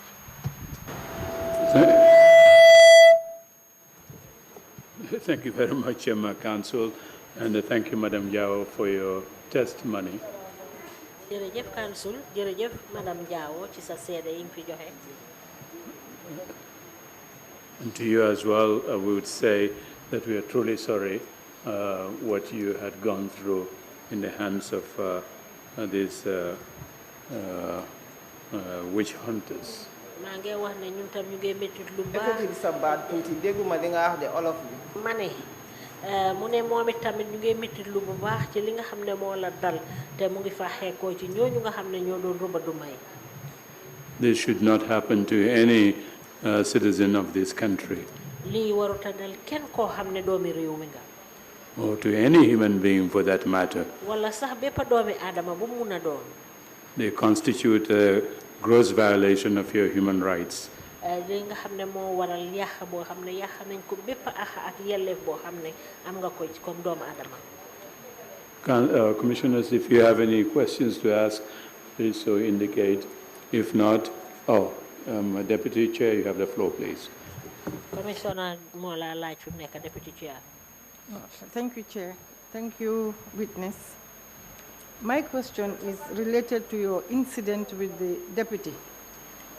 man li ma la bëgg a laaj mooy li nga xam ne moo dox sa diggante ak deputy bi. Was it reported in the logbook of the school? ndax yooyu nag bi nga joxee tawat bi ndax bind nañ ko ci book bi nga xam ne moom la ñoo bind xibaari school bi. leeruma de ndax headmistress bi bind na ko si logbook bi.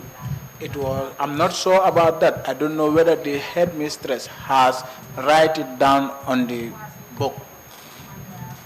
Because for a serious incident of that nature, ndaxte lu garaaw lu tollu noonu. it should not only be left at the level of the school, waruñ koo jël rek emale ko ci school bi. but should be reported to a higher authority. waaye nag dañ ko war a eggee ñi nga xam ne ñooy kilifa ya féetee ca kaw. Apparently it has not been done. te loolu dafa mel ni defuñ ko. But I hope that after today, waaye yaakaar naa ne gannaaw tey. the education ministry bunti liggéeykaay bi saytu wàllu njàngam mi fii ci réew mi. will address the issue. ñoom dinañ ko waxtaan. Thank you. jërëjëf. Thank you. Thank you very much, Commissioner Kinte. You have the floor. léegi commissioner Kinte mooy laajte. Madam Jao, li nga dal metti na torop. Madam Jao, what has happened to you is very painful. ñaari laaj bunta la bëgg laaj. I want to ask you two questions. benn bi mooy yéen ñetta ñiñ bàyyoon. The first question is, the three of you who were released, xanaa yéena tollu woon comme morom wala dafa nekk ku màgget lool ku ndaw wala ku em ak yow naka ngeen tollu. Are they your age mates, or they are older than you, or you are older than them, or they are old people? ñooñu maa leen mag si suma rakk lañ war a toll. Okay. ñaareelu laaj bi mooy. The second question is. yiñ doon wóor ci yeneen place yi dégg nañ ne dañ daan simin nit ñi. The other places that they have went to, we had information that those people, they were given this medication and also it was used to bath them with. loolu laay laaj ndax yéen tamit simin nañ leen sanga leen surtout ci biir kama douche parce que loolu dégg nañ ko fu ne. That's why I want to ask this question. Whether you people, the same thing happened to you, you people were undressed, then the said medication was used to bath you people. And in the toilet.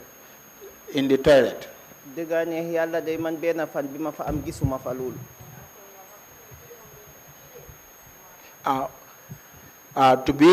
To me, between me and my God, such things did not happen to me there. Thank you very much. Thank you. If there are no further questions, Madam Jao, if you have any final remarks to make, please proceed to do so now. Wa legi laajte yi jeex na Madam Jao bu fekkee ne am na yenn kàddu yu mujj yoo xam ne bugga nga ko fay gaaral mun nga koo def léegi.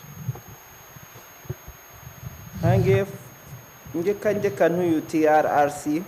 I am sending my greetings to TRRC. You testify. You have crossed the river and come here to allow people to testify. I am telling you, thank you so much for your effort. Family. I am also thanking my family. Because I cannot pay my family. Wherever I am suffering, they will be there for me. Wherever I am and my sickness befall me, they will be there to assist me. Wherever I am and I am in need of money, they will bring money to me. Whenever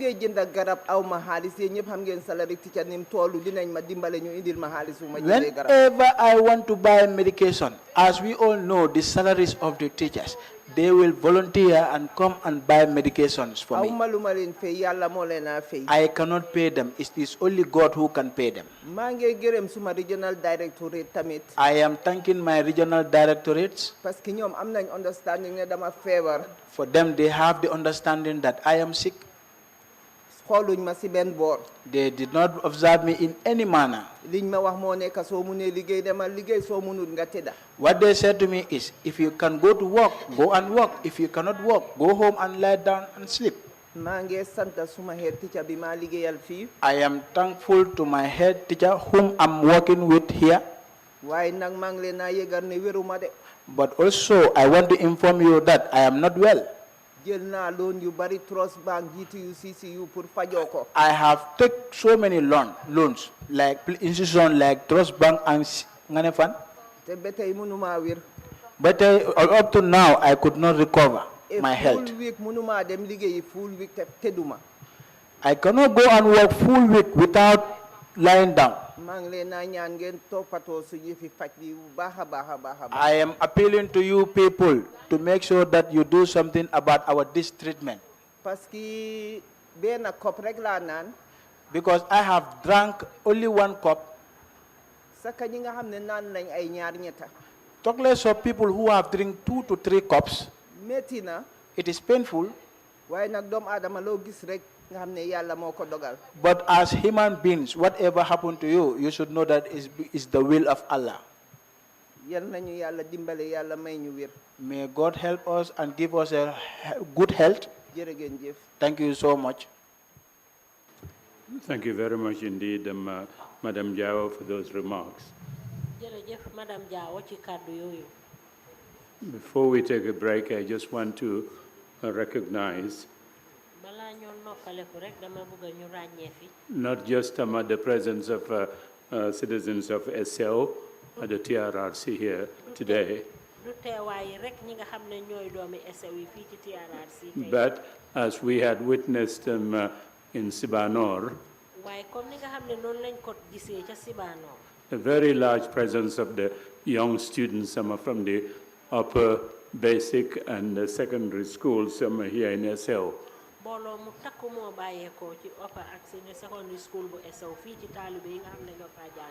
This is a lesson in civics for them.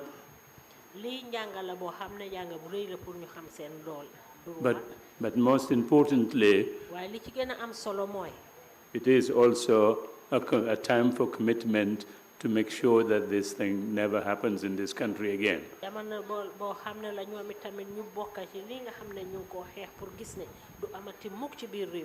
There's a large presence in the audience there of the students.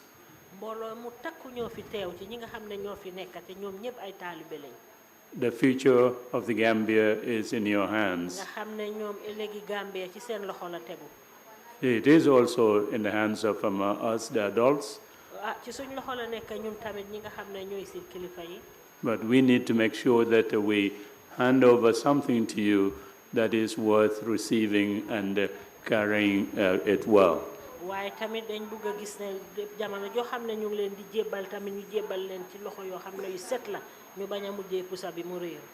We thank you all for your presence here. And we will take a lunch break and resume our proceedings at 2:30. Thank you all. Meeting is adjourned. Thank you for the long lunch break. The chief told me.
Good afternoon, everyone. Welcome back from lunch.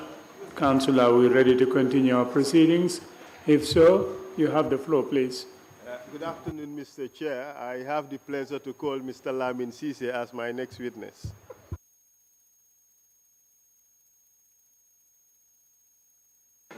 I can't be defiant from this position, but I'm not answering your call.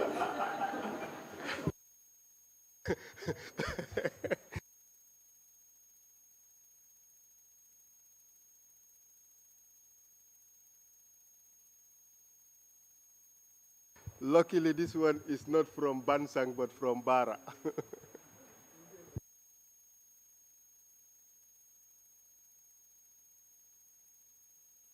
Kindly swear in the witness, please.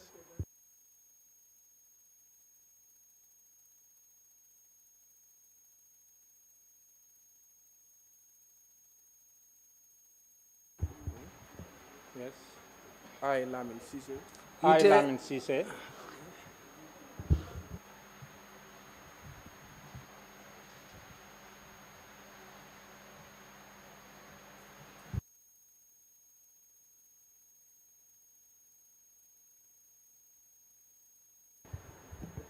I, Lamin Sise.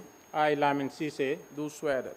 Do swear that. I'll speak the truth. I'll speak the truth. The whole truth. The whole truth. And nothing but the truth. And nothing but the truth. So help me God. So help me God. Thank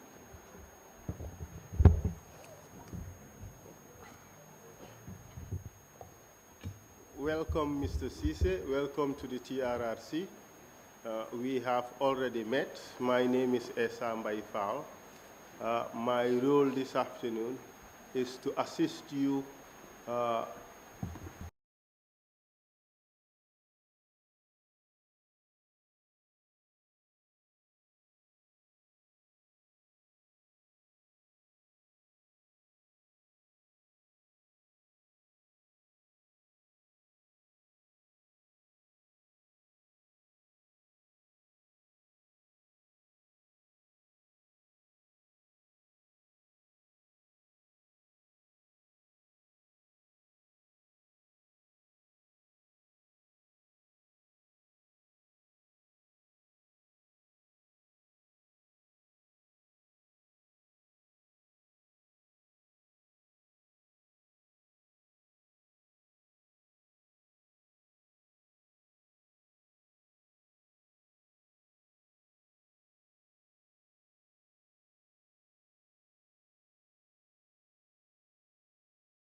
Council, the floor is still yours.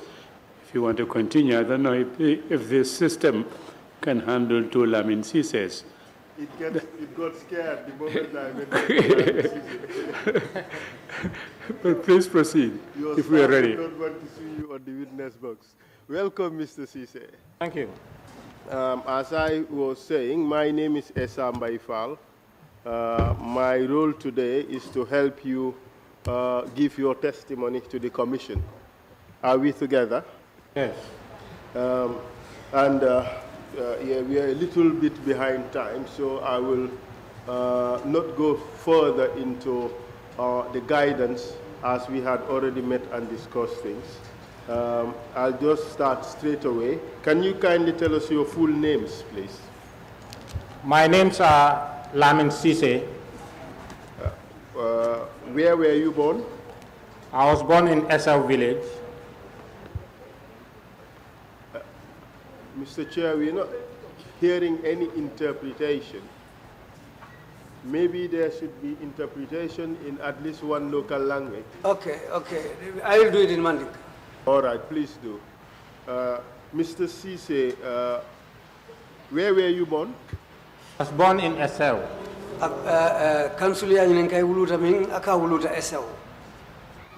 Perhaps you should wait for the interpretation before you answer, now that we have an interpreter. What's your date of birth? 17th November, 1956. Could you kindly give us a brief rundown of your biography? Sain council ko isi asutiyandi barbitung itelum jumati ikoma kibaro isi o din asutiyari. I attended SO Primary School Akakaranta SO Primary Karamoto from 1966 to 1972. From 1966 kata 1972. From 1972 to 1976, I attended Crab Island Junior Secondary School. From 1972 kata 1976, atata Crab Island Junior Secondary Karamoto. After completing my secondary school career, Bring ayala secondary Karamu bang. I joined the teaching field in 1979. Adunta Karamundo Moriato 1979 sankono. I qualified in 1986. Ayala Karamu bang kake Karamundo Moro in 1986 sankono. And then I became a teacher for 34 years. Anatake Karamundo Moro to Sanji Tansabaninani. I retired in 2013. I fonyo do kola alawato sita purke da 2013 sankono. In fact, I should have retired in 2016. Akanyanta ifonyo la nun 2016 sangole kono. But due to some circumstances, Bari kolni ilanya ya sabu. I decided to go on voluntary retirement. Lafta bitunga natana idaha te fangale yaje ko abedahal. In 2013. Manatake 2013 sankono. What is the highest level you have attained in the teaching profession? Akaye yemma kama jumale soto menke bayata makamulu beti Karamundo Moria kono. I went through many promotions. Ndunta ngama kama jamal lesoto. My first promotion was Senior Master Class A. Nama kama la fafulo keta Senior Master Class A leti. Then I went to Deputy Headmaster Class A. Natake Deputy Master Class A. And I retired as Headmaster Class A. Ngandaha Headmaster la Class A. Which school were you last in charge of as headmaster? Yelawanda Karambunju male marala Headmaster yala. That is Bakindik Lower Basic School. Ntartanum Bakindik Lower Basic Karambungule tonum. And Bakindik, where would that be? Council Kai Bakindik obe mintole. Bakindik is in Lower Nyome district. Sedoko Bakindik be Lower Nyome tundole kang. Do you recall where you lived in 2009? Yes. Back in 2009, ebe sirin nummin. Yes, I was in Esau here. Could you cast your mind to 8 February 2009 and tell us what happened on that day? 2009. Muna kita nung. Yes. Ha. Please proceed. Tell us what happened on that day. Tentenga fanya men kita nungulung. On Sunday, Dimanche lungula. 8 February 2009, February karotri say 2009. I was in my compound Mbenna korda kon. when I received a telephone call from my father. Mfama yang kumandi telefono to. What time of the day did this happen? Wakati tilo wati jumale. This was around 3:30 to 4 o'clock. Talan saba nintala kata talan nani kang. The day or at night? During the day. In the afternoon. In the afternoon. Ura Roma fangala. Proceed, please. Tenteng. I received a phone call from my father Mfama yang kumandi telefono to.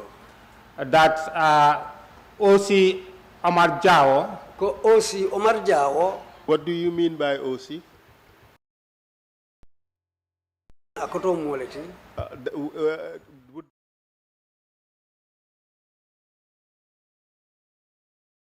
Superintendent, but he was the officer commanding at Barra Police Station. Utumo namiro to police superintendent le mwati bara atele marta bara police kundala utumo. And you state that his name is Omar Jawo. Yes. And we got Omar Jao leti. Proceed, please. Tenteng. Well, my father told me that, well, Omar Jao Omar Jao accompanied atenim Green Youths, anin Green Youths solu, Sekou Jallo, anin Sekou Jallo, a military officer, with a magician, anin Batuta, the so-called witch doctor, came to the compound and found them sleeping with my mother. My mother was sleeping. They were having their afternoon naps. Ina taswa kono tilibulo bari ye molu tarasino la mbama otumo obesino kan ala tilibula sino me adaltala. So they were waking up. Ye kuning. My mother was around 80 years old then. Mbama be sanji tansa yotumo. And my father was in his late 80s. Mfama fanambe ala sanji tansa yo bandulale to. So when I received that call from my father, biringa o telefono soto mfama bulu. There was no other option other than to go there to rescue them. Apart from being told that Green Youths, OC Omar Jao, and Sekou Jallo and a magician have come to the house, did he tell you anything else? Na manke nyindiko OC Jao aning Sekou Jallo aning wo batutalu natal la sokono foye kuma do fanam foye ne bang. Yes, they were abducted.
Good afternoon.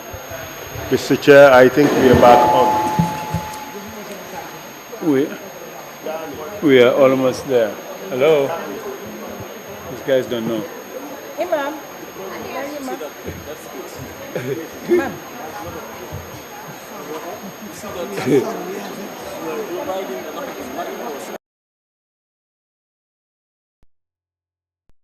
The system only.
Last posted to Bakindik Primary School, correct? Yes.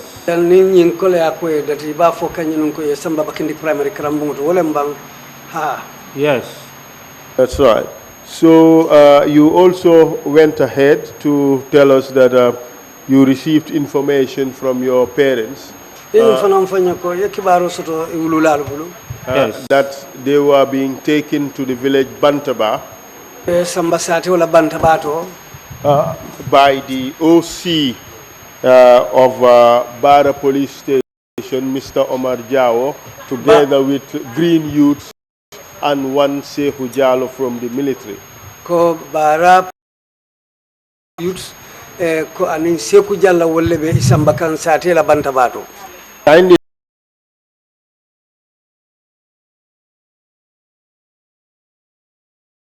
Of that information. Information from my dad. I then came out of the compound and I started to walk from my compound to the Bantaba. Why did you do that? Because I was called by my father that I should come and rescue him because I was his eldest son. To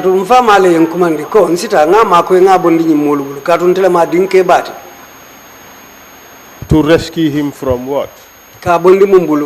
From those who abducted him, those who forcefully took him out of the compound to the Bantaba. So tell us what happened on your way to the Bantaba. On my way to the Bantaba, I met up with people running towards me. Well, I cannot count the number, but I know they were more than 50. Youths, old people, and the children. When I met them, I asked, why are you people running? Some of them told me that, well, there are witch hunters at the Bantaba. They are there with the soldiers and green youths, arresting elderly people. Anybody that they saw, they would arrest him.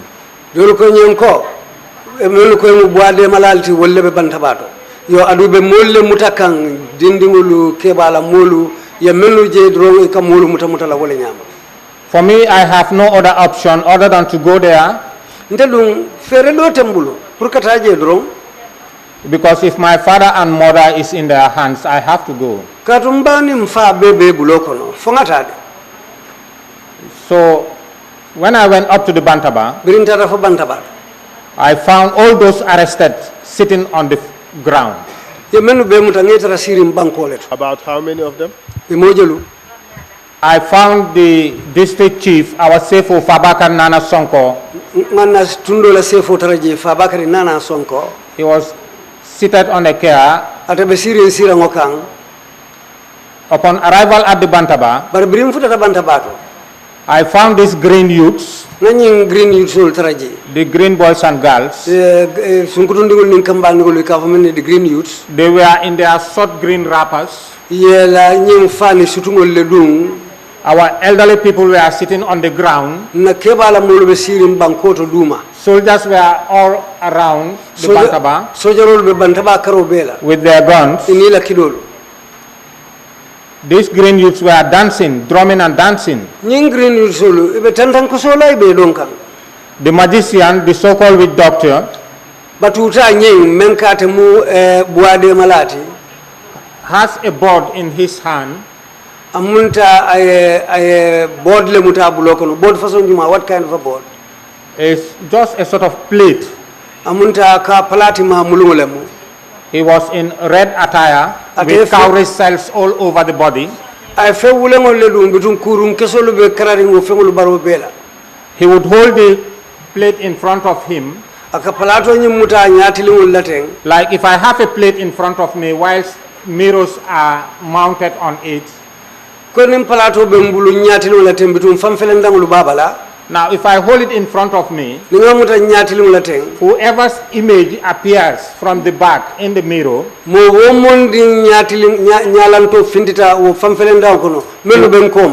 he would run after that individual and seize his arm and bring him to sit down amongst those arrested.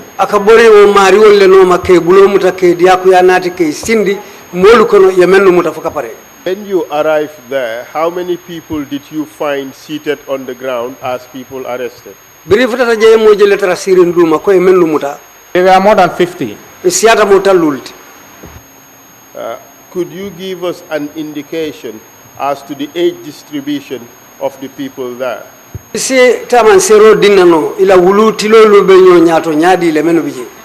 Most of those arrested there were 50 years and above. Their ages were 50 and above. And how about the sexes? Both women and men were there. Was it more men than or more women? Well, I cannot say. When you arrived there, what you saw the girls dancing, you said? Yes. Who was doing the drumming? I think those people came with the witch doctor.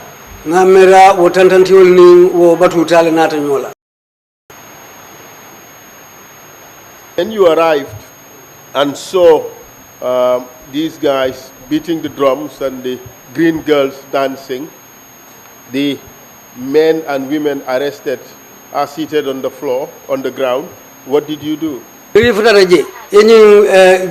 funding ke ultara be don kan tantam be kosila ke bala molu ye melu muta ulbe sirin bankoto ita don sila ita fonata muneke. I first went to the district Sefo Fabakari. Foloto ntata Sefo la ya tundo la Sefo Fabakari. I told him that, well, why should you allow these people to come to our village and arrest our elderly people? Munalna ibe sonna nyimmoli na sate kono jang. What did he say? He said, Lamin, this is what I have seen.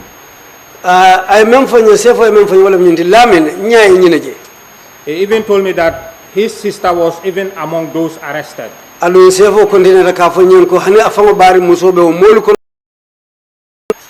Jainaba Sonko.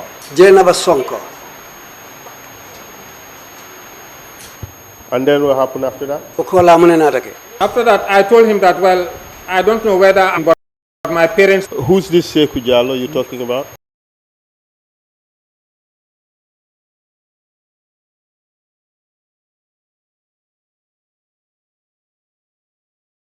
jumalo ni Seku Jallo ti kam en fotay This Sehu Jallo is a soldier. ni Seku Jallo mu soja role Do you recall what rank he had at the time? ko tembo hakilo sibula mu rank le babulu mu makama le babulu I suppose he was lieutenant or captain. na mera o tembo le ni lieutenant o tembo to captain o le mati Where was he working at the time?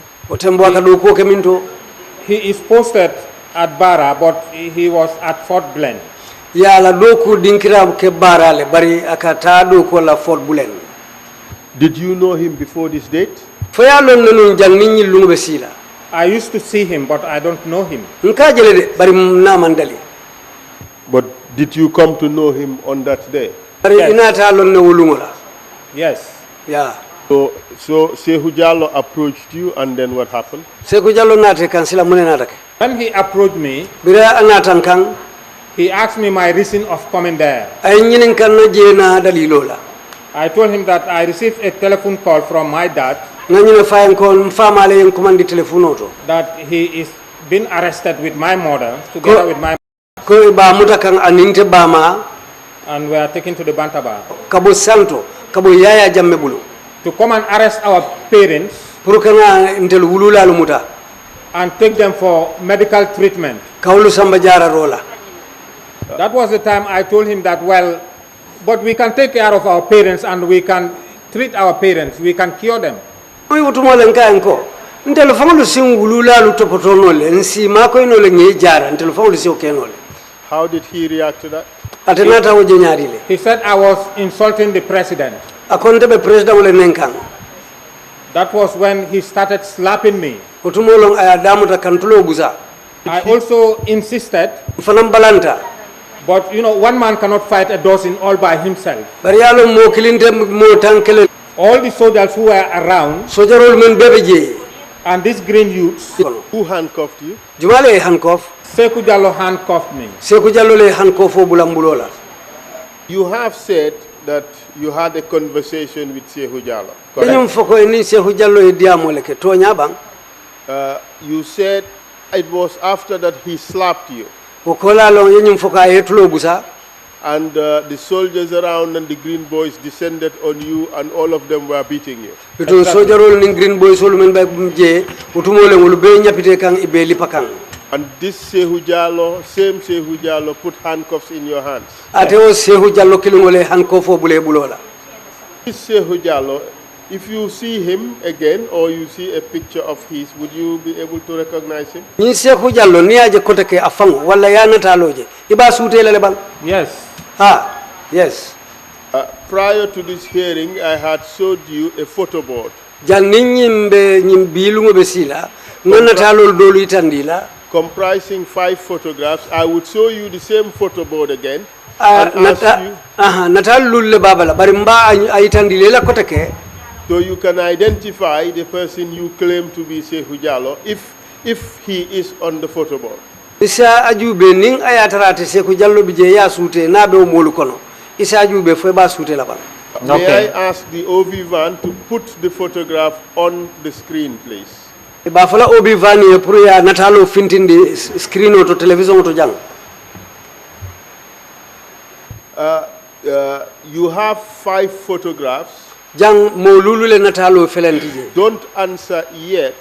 kana jabiro ke folode OV van, can you zoom on the 5th photograph? obi van e ko lulu njawñi ya mari la natalo warandi What do you say to this one? yemuno fanyin ndol na koto I did not recognize this man. e ma mari sute Show us 4, please. fo nani njawnati obi van No, not this man. hani nyim fananteng 3, please. sabanjang No, not this man. nyim fananteng Second, fulanjango No. hani nyim fanante 1.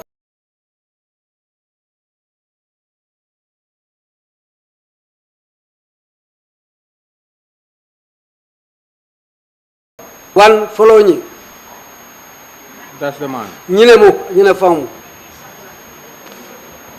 Mr. Chair, may I ask that the record reflect the fact that the witness has identified the person in picture number 1 as the person who assaulted him and put his hands in cuffs. He claims the person is called Mr. Sehu Jallow. Council ko ko chairman mbeñing bambandila ko ñimmome ya natalo findindi teng ñine mo moti me ya lon ko wala boyta la min sise kan ka tlo busa wokola e boyta kan ka kelendi wokola inata ceno bula bulola. Mr. Chair, later we would have the witness sign a hard copy version of this same document, and we would put it in evidence to be called Exhibit 105, I beg your pardon. Nyatonto mbe kayto de dala me ya lon ko la min sise ba sign la sa dundi sede kayto lu kono menna nomba be kala Exhibit 105. Request granted, Council, and observations noted. Thank you very much, Mr. Chair. Chairman ko hakilo ya jele ya mutale andu iba alondi la wala nyama. So to clarify, Mr. Witness, this person on the picture, person number 1, is the person you claim assaulted you, and he is called Sehu Jallow. Yes. Where for nyamin nyina mu moti meye boyin kan ke kelendi wokola hankofo ke bulo like ka for nyina Sehu Jallow. Can you give us an estimate how many people really descended upon you that afternoon and beat you while you were being handcuffed by Sehu Jallow? Isa ayir kono ila miroto momen nanga mo kafuta nyoma ke boyin kangulum ke kelendi amanna da wala utumo le minata ceno bule bulola. It was a crowd about 10 to 15 people. Ndafala ko nia ayir kadala bitalan fo kamo motan kata motan ni lulu. While this was happening, where was O.C. Jawo? He also participated. Your evidence is that the officer commanding Barra Station at the time, O.C. Omar Jallow, participated in beating you. That's your testimony. Omar Jallow participated in beating you. Yes. O.C. Memmarata Barra Police Station la utumo Omar Jallow afango kafuta molu male menu na tete boyin kanke lipa ya hade. After they beat you and handcuffed you, what else did they do? I was pushed on board the bus.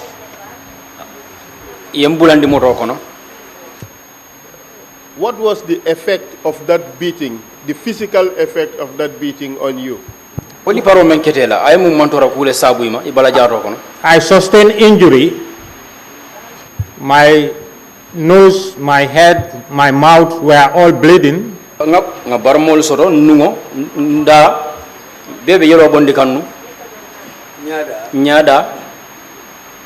And what happened to your parents as you were being beaten?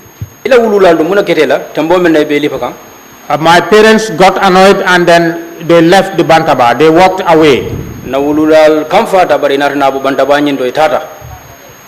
During that push and pull, many people disappeared. Most of the elderly people who were arrested find their way to go.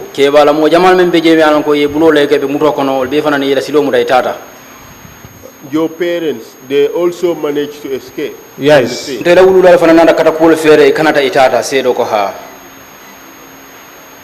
What happened after that?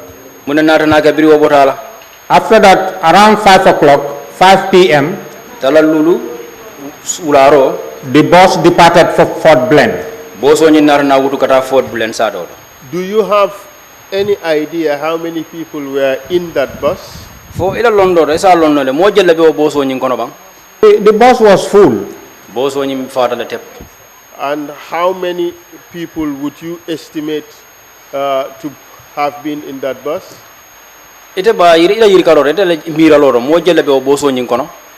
Maybe around 30. We have a witness who put it at 50.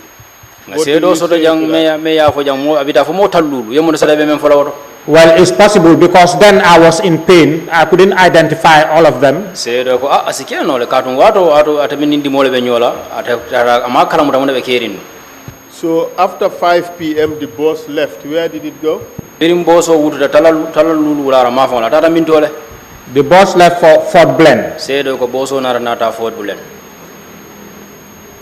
Where is Fort Blen located? Fort Blen be mintole. Fort Blen is in Bara. Fort Blen be Bara le. What part of Bara? Bara la minto mafon. It's just around the Ozone side. Bada la mafon la. And what happened at Fort Blen? Muneketa Fort Blen. Kabri tata je.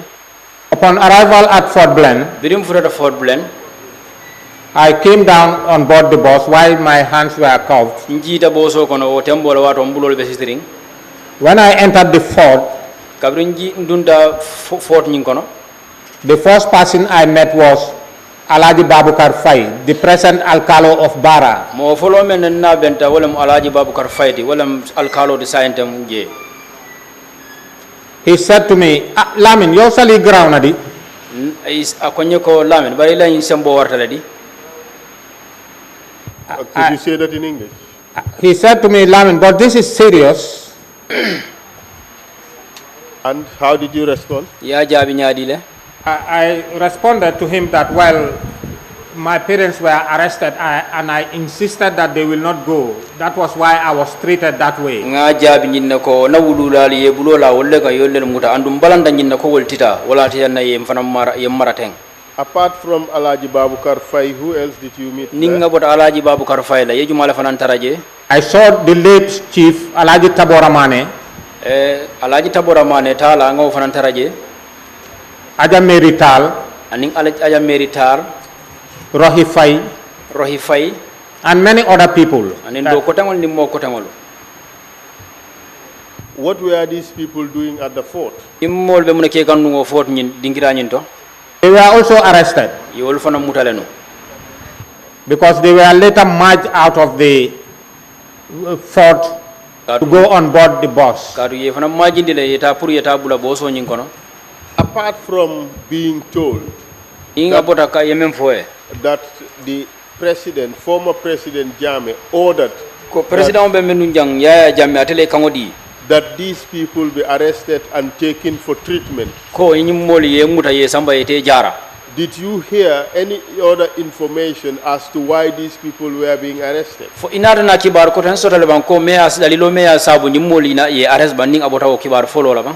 No. Honey.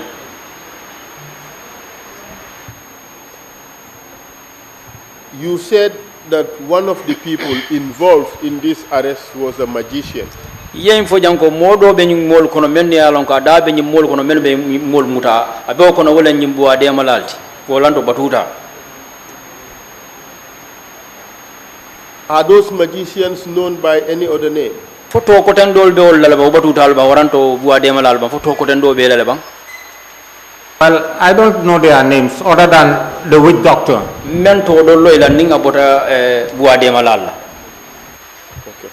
So essentially, these people were viewed as people who were hunting for alleged witches, right? Exactly.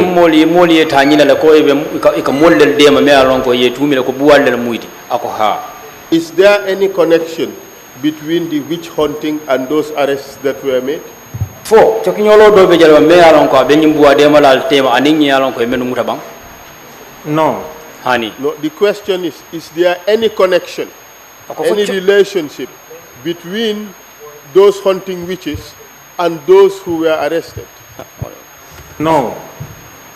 Fo kule be nyimolu tema menu be bo de mola ani ye nyinu menu mutateng fo kusoto ntale meye la kulu katandi wala. I put the question a little differently. Okay. Why were witch hunters used in the process of arresting those people who were regarded as needing treatment? Mune ya sabu sai ikamol dema me yalon ko ko buwalle muiti ikanafa ko sai ikade samba fo jarali ko wala ba. I learned that the president's aunt died. Ngani kibaro soto ko president binkile banta and he alleged that the cause of the death was witch and wizards. ay nyin tumirol foko ala binki nyin na saya sujutaning buwal la kuwala. That was why he engaged them in that exercise. Wala ya sabu ayo do ko nyin dila pour yoke. And what was the actual exercise? Mune mu do ko nyin fangoti. To go after people in their homes, arrest them and take them to Baba Job's compound. Kata mol no mela kordal kono ke bulo legan ke samba Baba Job la kordado. And arrest them for what? Ke arrest ke bulo legan pour mum. Because he is the president, maybe he has the powers. What was the alleged wrong those people have committed?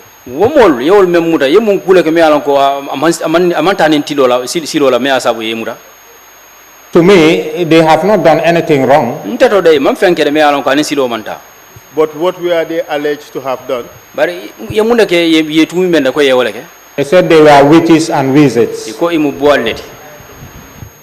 So all those people who were arrested and taken to the fort were arrested because they were alleged to have been witches. Yes. So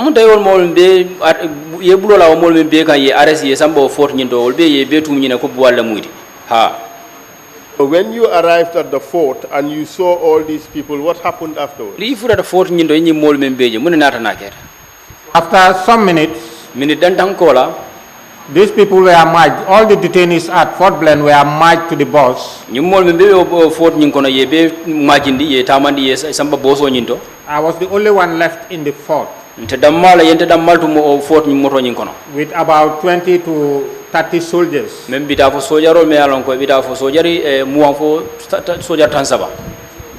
And what happened while you were at the fort? While I was at the fort, Sekou Jallow took me to a small room and removed the cuffs from my hands and called the other soldiers to come. He was having a pistol in his hand. He pointed the pistol at me and asked if I know what he was handling. I responded in the negative. He said, "You don't know this." I said, "No, I don't know it." Then he pointed it at my neck and asked me to face the east and say my last prayers, of which I didn't. That was the time he called all the other soldiers to come. At this stage, was he the only senior officer in government present?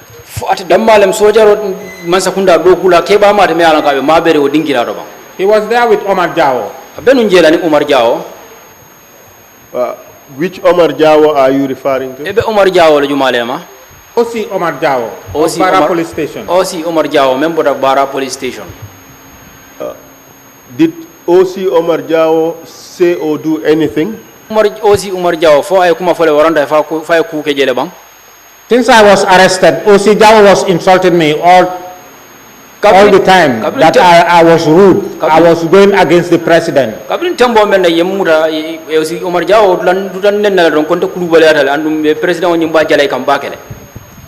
Did they say what is it that you did which was against the president?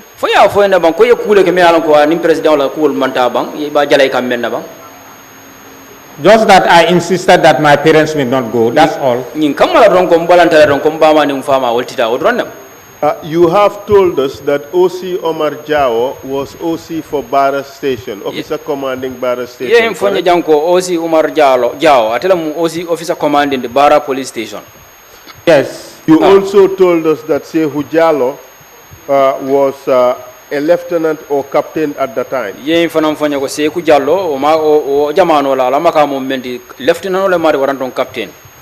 Did he occupy any particular position at the time that you know about? He was alleged to be among Jammeh's killer squad, a jungler.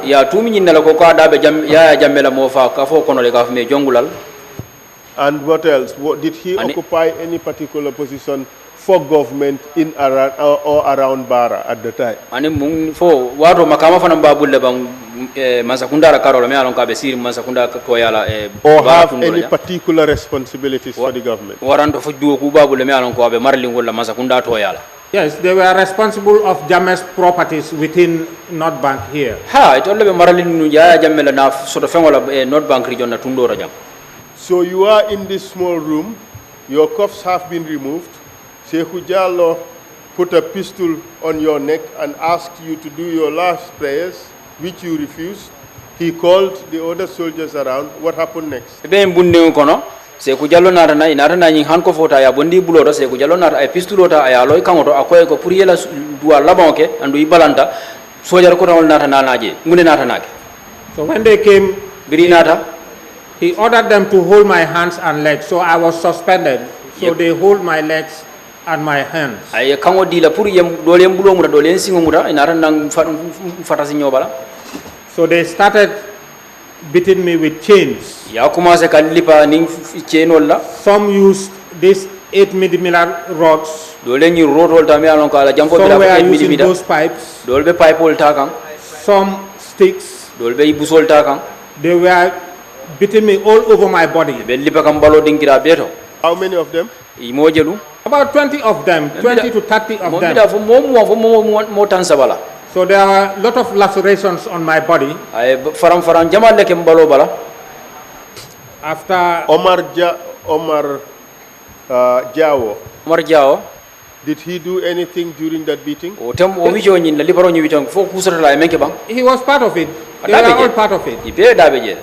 What do you mean by he was part of it? They were all beating me. So your testimony is that O.C. Omar Jawo also beat you? Yes.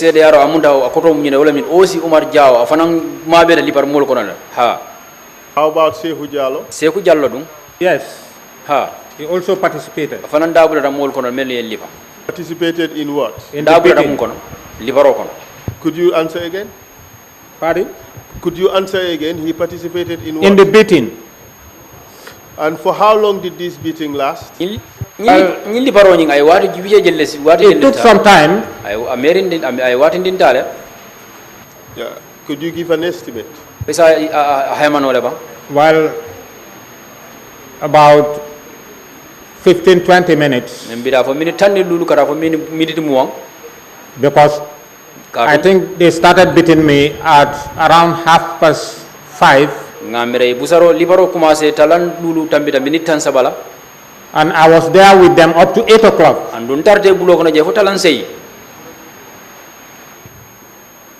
And after they stopped beating you, how did you feel? I felt very bad. I was very much upset. What injuries can you recall sustaining at the time? I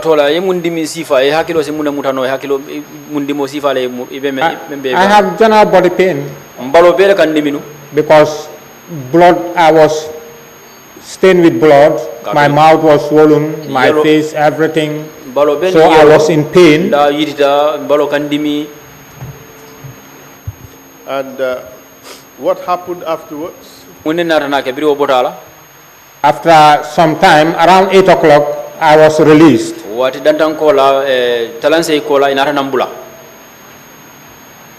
what did you do? So I went out of the fort. Just at the fort gate, I found 3 of my children standing, crying.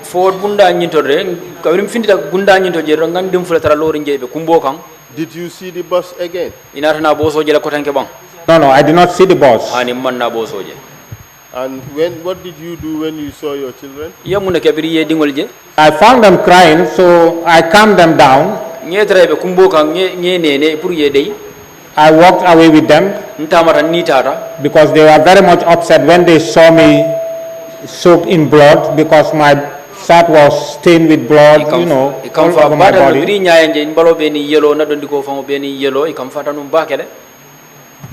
So I went with them. I used the back way around the seashore. Bama fangola. When I went to the river, I took shower. Pirintara badala nganku bakono. Why did you choose that route? Mune ya sawi yo tiloni yo siloni yo tombo pour katane wo silol. Because I do not want people to see me in that condition, in that situation. Ka dum malla fi mol nyaaye loyin kampuro al halo nyama.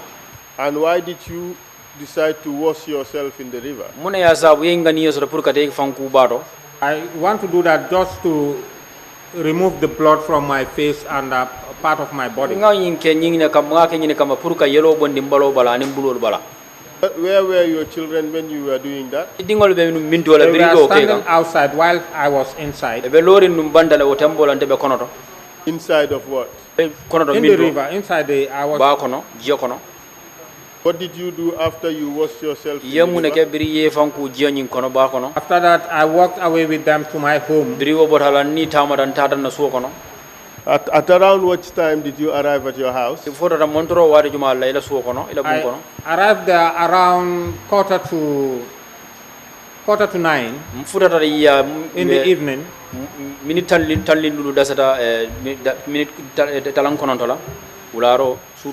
Did anything else happen after that? Yes, upon arrival at home, at 9 o'clock, Captain Jata, who was in charge of SL Barracks here, came to my house with his orderly. I welcomed them. They sat down. Did you know Captain Jata before? Well, I did not know Captain Jata. Did you know of him before? Yes, I used to see him because my wife knows him. Because my wife was working at Balas, whilst their barracks was just closer to Balas. And she used to give them food at times. So would you say that your wife and Captain Jata had a cordial relationship? Yeah.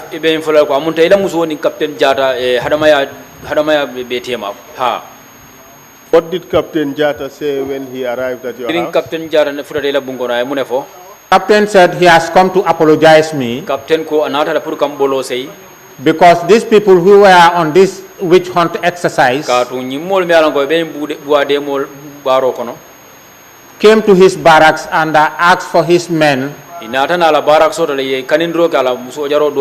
to support them in the exercise.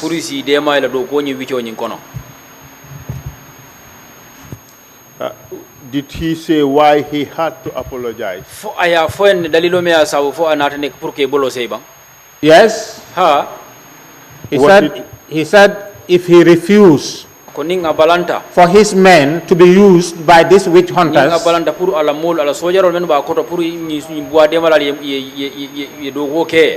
he was going to be in trouble. So he had no other option other than releasing his men to go and join them.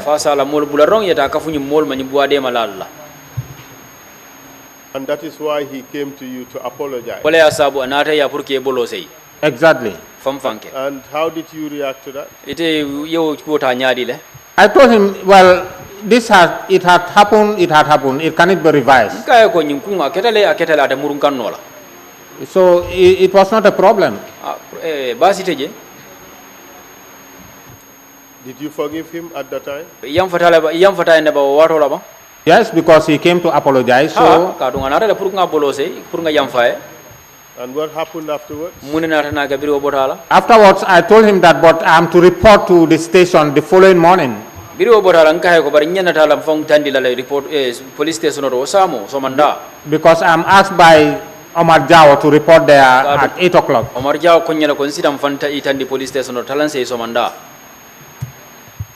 What did he say? He said to me, okay, I'll also be at the station at 8 o'clock. Did you report to the station the next day? Osamo inara ne faitandi police station to labang. Yes, I reported there the next day. Osamanda Osamo data jele. And what happened? Muneketa. I went to Omar Jao's office. Dar Omar Jao office auto. Where I found the late Alaji Taboramane. Kabirin taraje alama tala Alaji Taboramane ngataraje. Then OC Jao took up his land phone. Jeto OC Jao ya telephone ta office kono telephone ta. And made a telephone call to State House.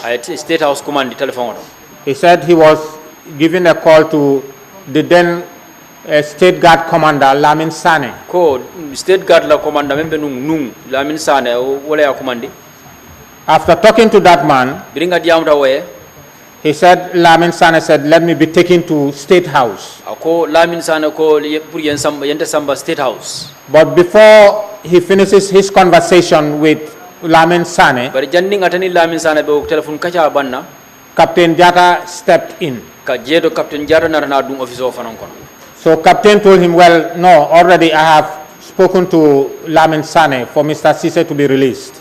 La jata ko hani sign tan tembe ndande diamta Lamin Captain Lamin Sane ne pour Lamin Cisse yabula. And how did OC Omar Jao react to that? Jeto OC Omar Jao munaketa la lodati. I think he was upset. Ngamira de because when that man told him that, he started saying, you are rude, you are going against the president. Kabring yo kyo nying kumasere ka fay ko ite malubaliata le bita kam president ko ibe bula kam president wala le. When he said, who was he referring to when he said you are rude, you are going against the president? Abe jumal la no ka fo jumal ite kulubaliata le ibe bula kam president wala mu jumal. Yes, I. Wala mun tati mfan kundingo. So he was chastising you for refusing to let your parents go with the witch hunters. Exactly. Amunta be balante fe pour balanda men keje pour ila wulula kanata. What happened after Jao made those remarks? Munena na ka birin Jao e kuma kangol sata. Alaji Taboramane intervened. Jedo Alaji Taboramane ya dadun ko nyin kono. Alaji told him, Alaji kaye ko, this man is not rude. Nyin kyo man kulubalia. This is what is expected of a good son. A good son would not like his parents to be embarrassed or humiliated in a crowd.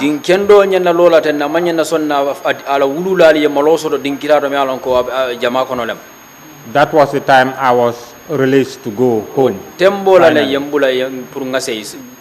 And then what happened? I then went home. After that, did you come to learn about what happened to those who were taken in from the fort onto the bus and away? Ni botala fo inata na ku kala mutala waranda inata na kibar soto o molla kura e menu bandi o fort nyinto inata ne bulandi o boso kono boso e samba fo inata na kibar soto ila ku to le ba. Yes. Kindly tell us about it. I learned that they were taken to Baba Job's residence in Kololi, where they were given a poisonous drug called in Mandinka Kube Jaro.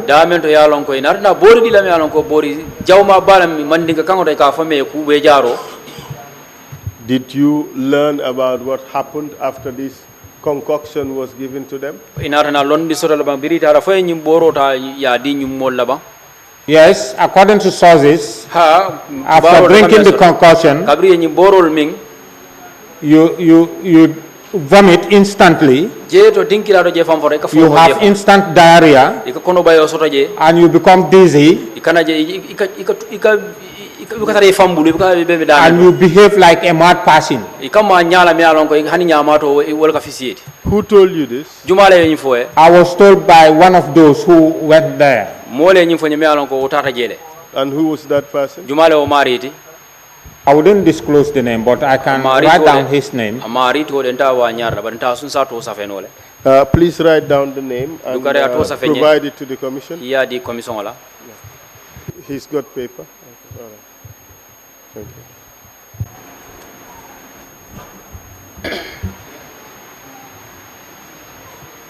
So where am I going?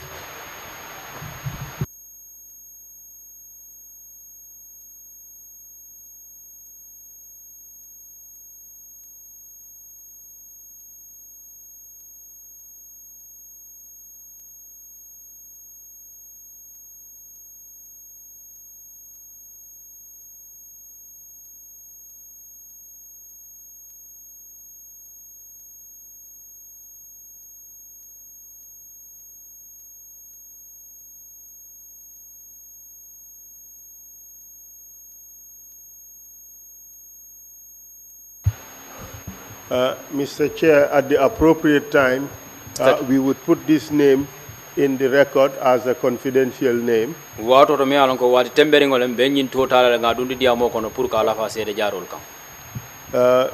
Please pass it to the chairman.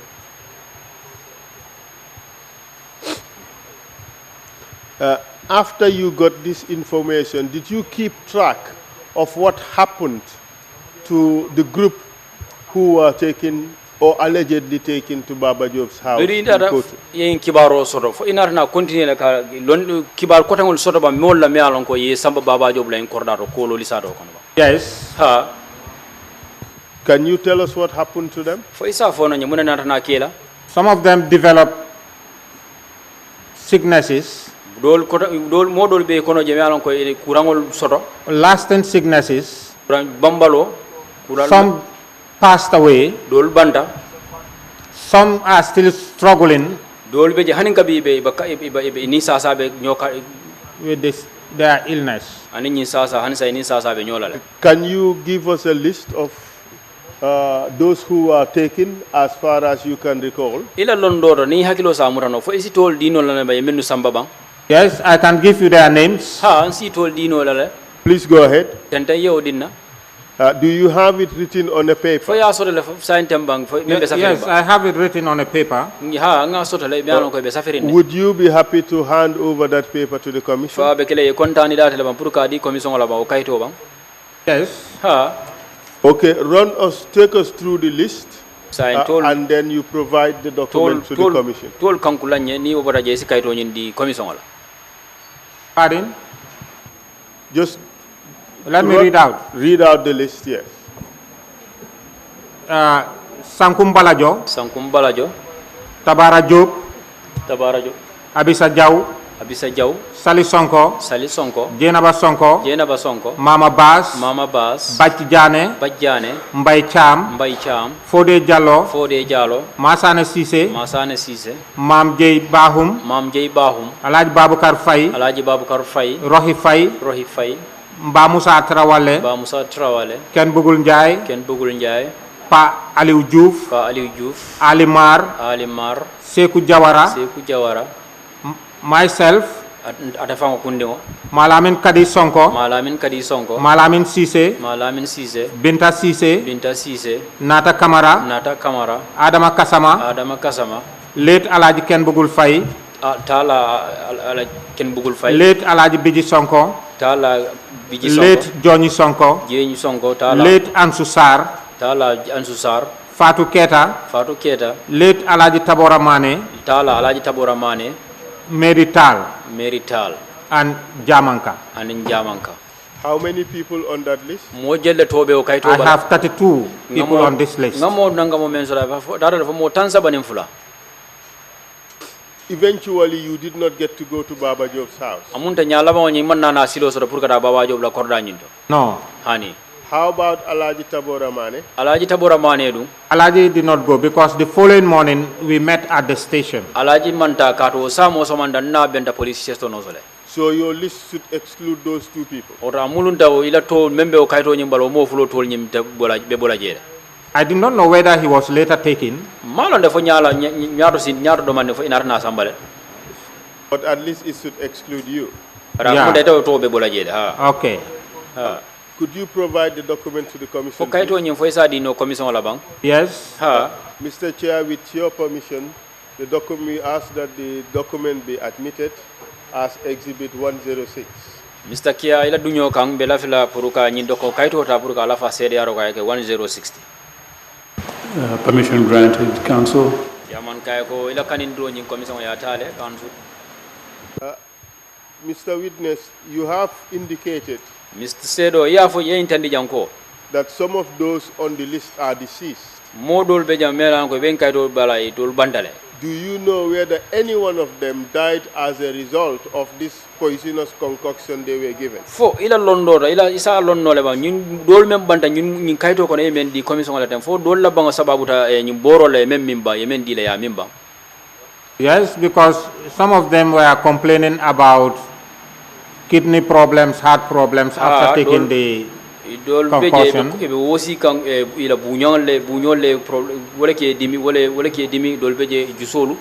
Some have stomach complications. Because there are still victims who are registering with me that they need medical support.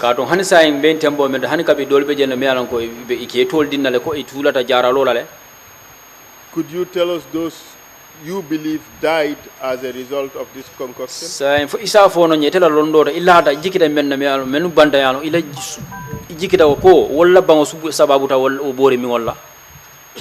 Malamin Sise. Malamin Sise. Malamin Kadi Sonko. Malamin Kadi Sonko. Binta Sise. Binta Sise. Nata Kamara. Nata Kamara. Yes, because these people died before 1 year. They died before 1 year. Ha nyimmo na nyimmo ngai mento fote wol banta sanji killing kola ila boro mi ngin kola. That's 5 individuals you mentioned. Yes. Any others who died as a result of this concoction? Yes, others died. Ansusar. Ansusar. Yeah, Biji Sonko. Biji Sonko. Alaj Ken Bugul Fai. Alaj Ken Bugul Fai. Yes, they passed away. Ibandale. So 8 people died as a result of drinking this concoction. Yes. How about those you know to be suffering from pain or illnesses as a result of this concoction? Mola do mealon ko kabri nyi boro min hansa dimo bela wandu dimo nyi sababu da menna wala warando be sasa o sababu da menna kabri nyi boro min wol yes. They are 9 in number. Mo konon telem. Please tell us. Ifo nyambang. Sankum Balajo. Tabara Job. Abisa Jaw. Mama Bas. Bach Jane. Fode Jallo. Mama Gay Bahum. Alaj Babukar Fai. And Fatou Keta.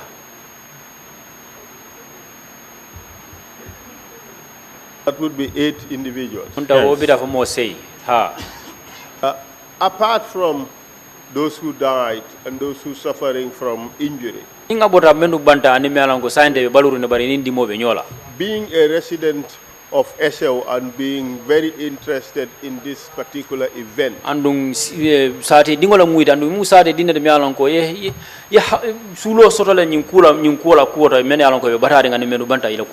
what other impact did you see this event to have on the people of Esau and their families, those who were given the concoction? Itela korosi loto mol me yalon ko e nyim boro min Esau sata kono jang itela korosi loto ay mun kole ya kule sabuol mol ma me yalon ko ya boro min ba mu Esau sata dingol. Anyway, some have ill health. Some are somehow stigmatized. Because I do not take this to be true. This is false. But people differ in their thinking. Some thought this is something real.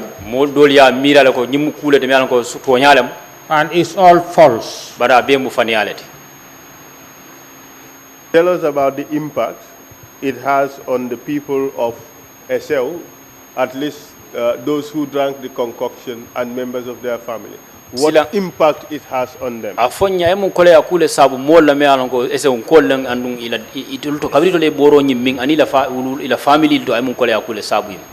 Yes, some are still struggling with their parents because some of their parents are not well. Taking them for medical treatment here and there. How about stigma? Yes, they are also stigmatized.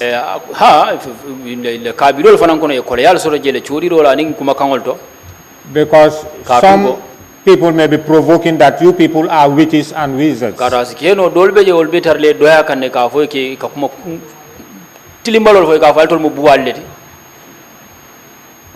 Mr. Chair, I have no further questions for the witness. Chairman, mang nyining kar koten soto sedo e. So I hand him over to the commissioners for further questioning. Sa ngak sedo ta ngadi commissioner la puru ni nyining kar soto ya nyining ka. Thank you very much, Council, and thank you, Mr. Cisse, my namesake, for your testimony. Abarka ba ke council abarka ba ke sedo ntoma la tiede yandiroto. It's a little bit frightening, Council, that this is the third of our regional public hearings. We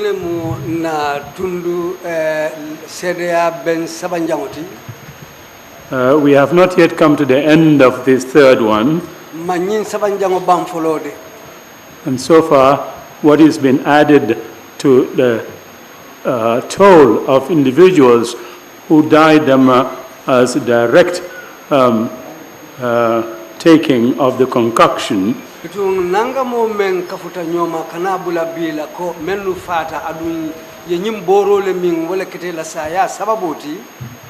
the end of our hearings in Jambur, we had 18 died in Jambur.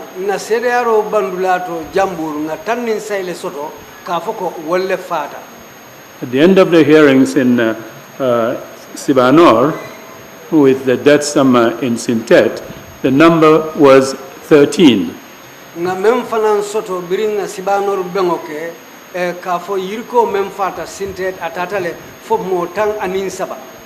here, on our first day,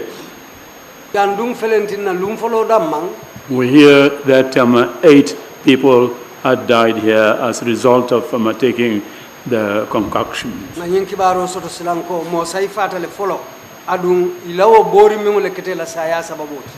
That brings the total to 39 dead.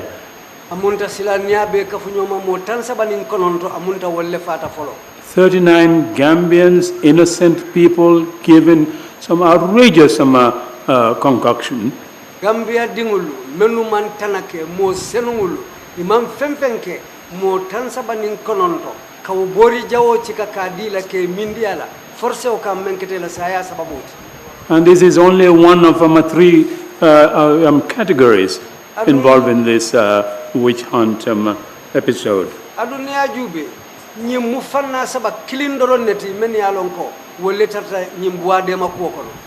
The toll is going to be given on those who are still suffering. And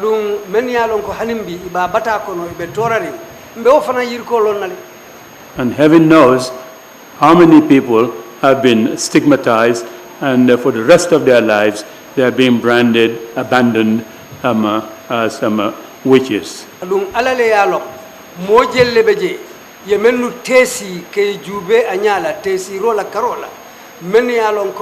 Molu be jube kan anyala doliye bo ito fenten ye tumiro men lekan wo fanan yirko be tembo mento totally unpardonable. Umukuleti yam fota keno lawal. Commissioners, if you have any questions, please indicate. We would ask. If not, before I ask Mr. Cisse to make any final remarks that he may have, just one quick question. I've been wondering all along what the witch hunters, interpreters. Ako janning commissioner le bejining karo kala wala ni manta nyinin kar kala fanan janning ibe kamo sayndila la min sistema ku kilimbi je chairman ko wode o ketae kawa kulita lafta men kala ngolon. I was wondering what the purpose of the mirror or mirrors were. Akabe mira ka wo fam felendangol melu katara wo molu bulu wo batutalu bulu wo fam felendangol dalilo mu meneti. You seem to indicate a direction for me on that. Amunta wo akatale ko ay silole itandiala wo kolu betaka nyami. That it is used for rear view purposes. Amunta wolu ka kenyina kam kay ko mo jubeala ka dunne fam felendangol tili fanna. You had indicated that anyone seen in that rear view mirror is the one who would be branded as a witch. Is this correct?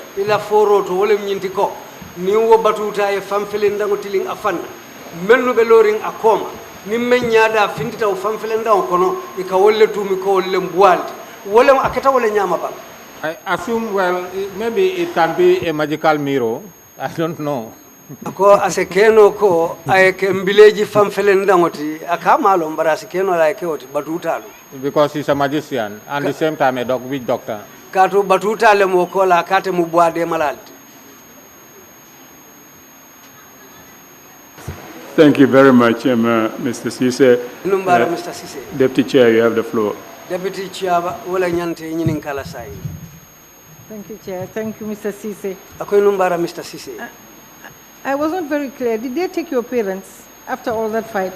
Ako nyin dela man seneyama fo inate wulula lu sambale bambirin wo yo boyin kan kela wo kelo me ya kela. No, my parents were not taken.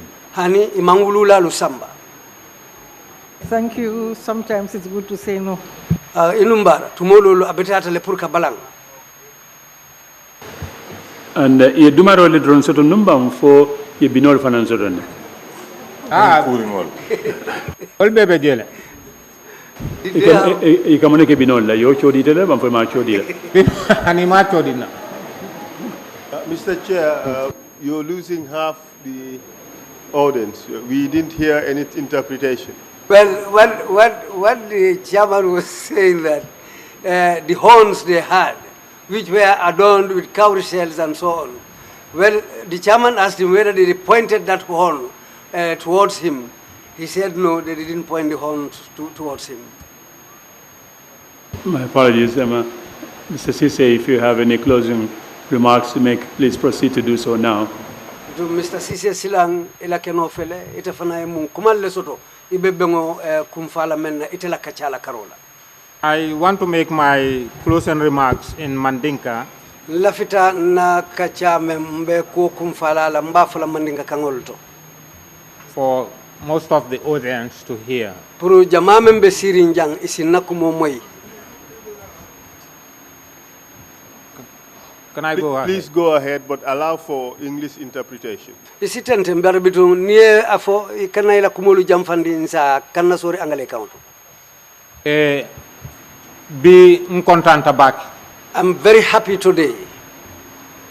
Because me atinang contenta. The reason for my happiness today is because ka ngaje ko.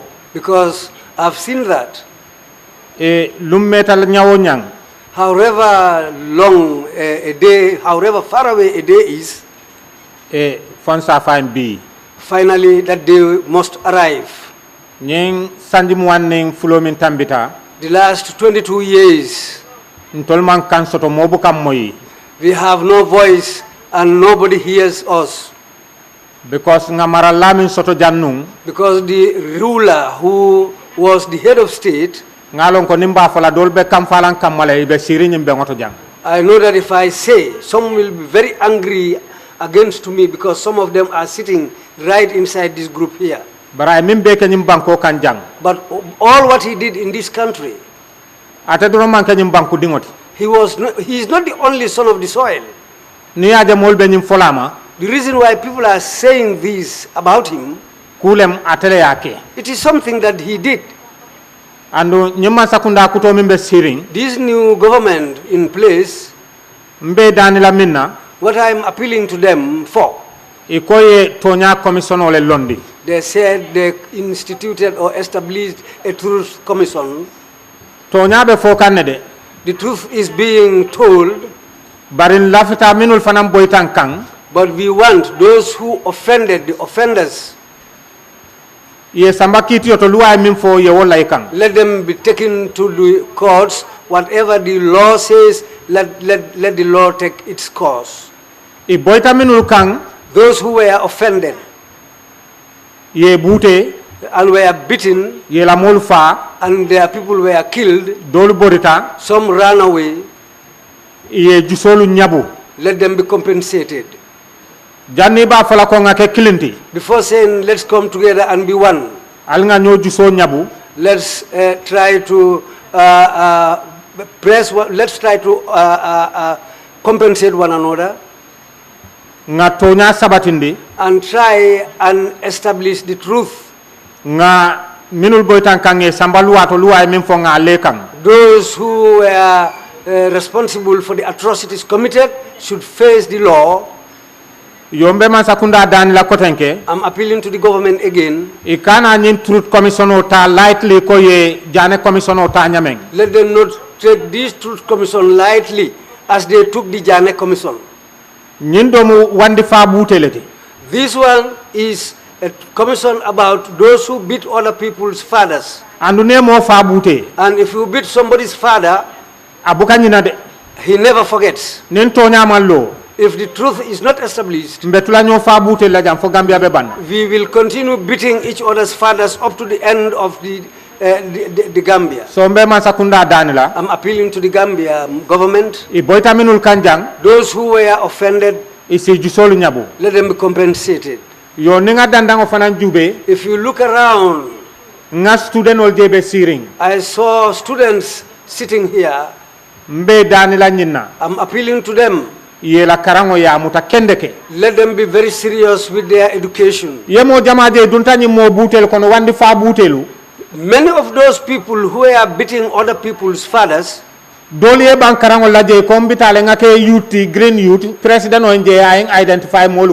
of them were people who refused to be educated.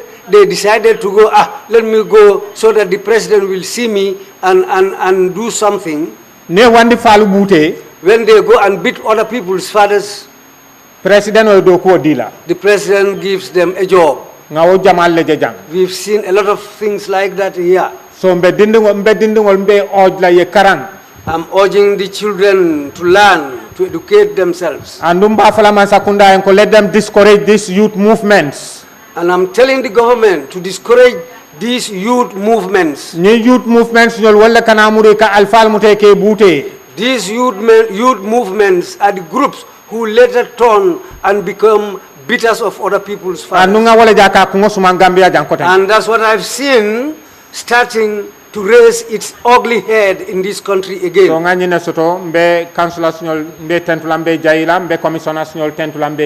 This is what I have to say.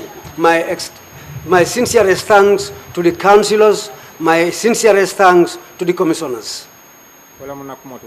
That's what I have to say. Thank you.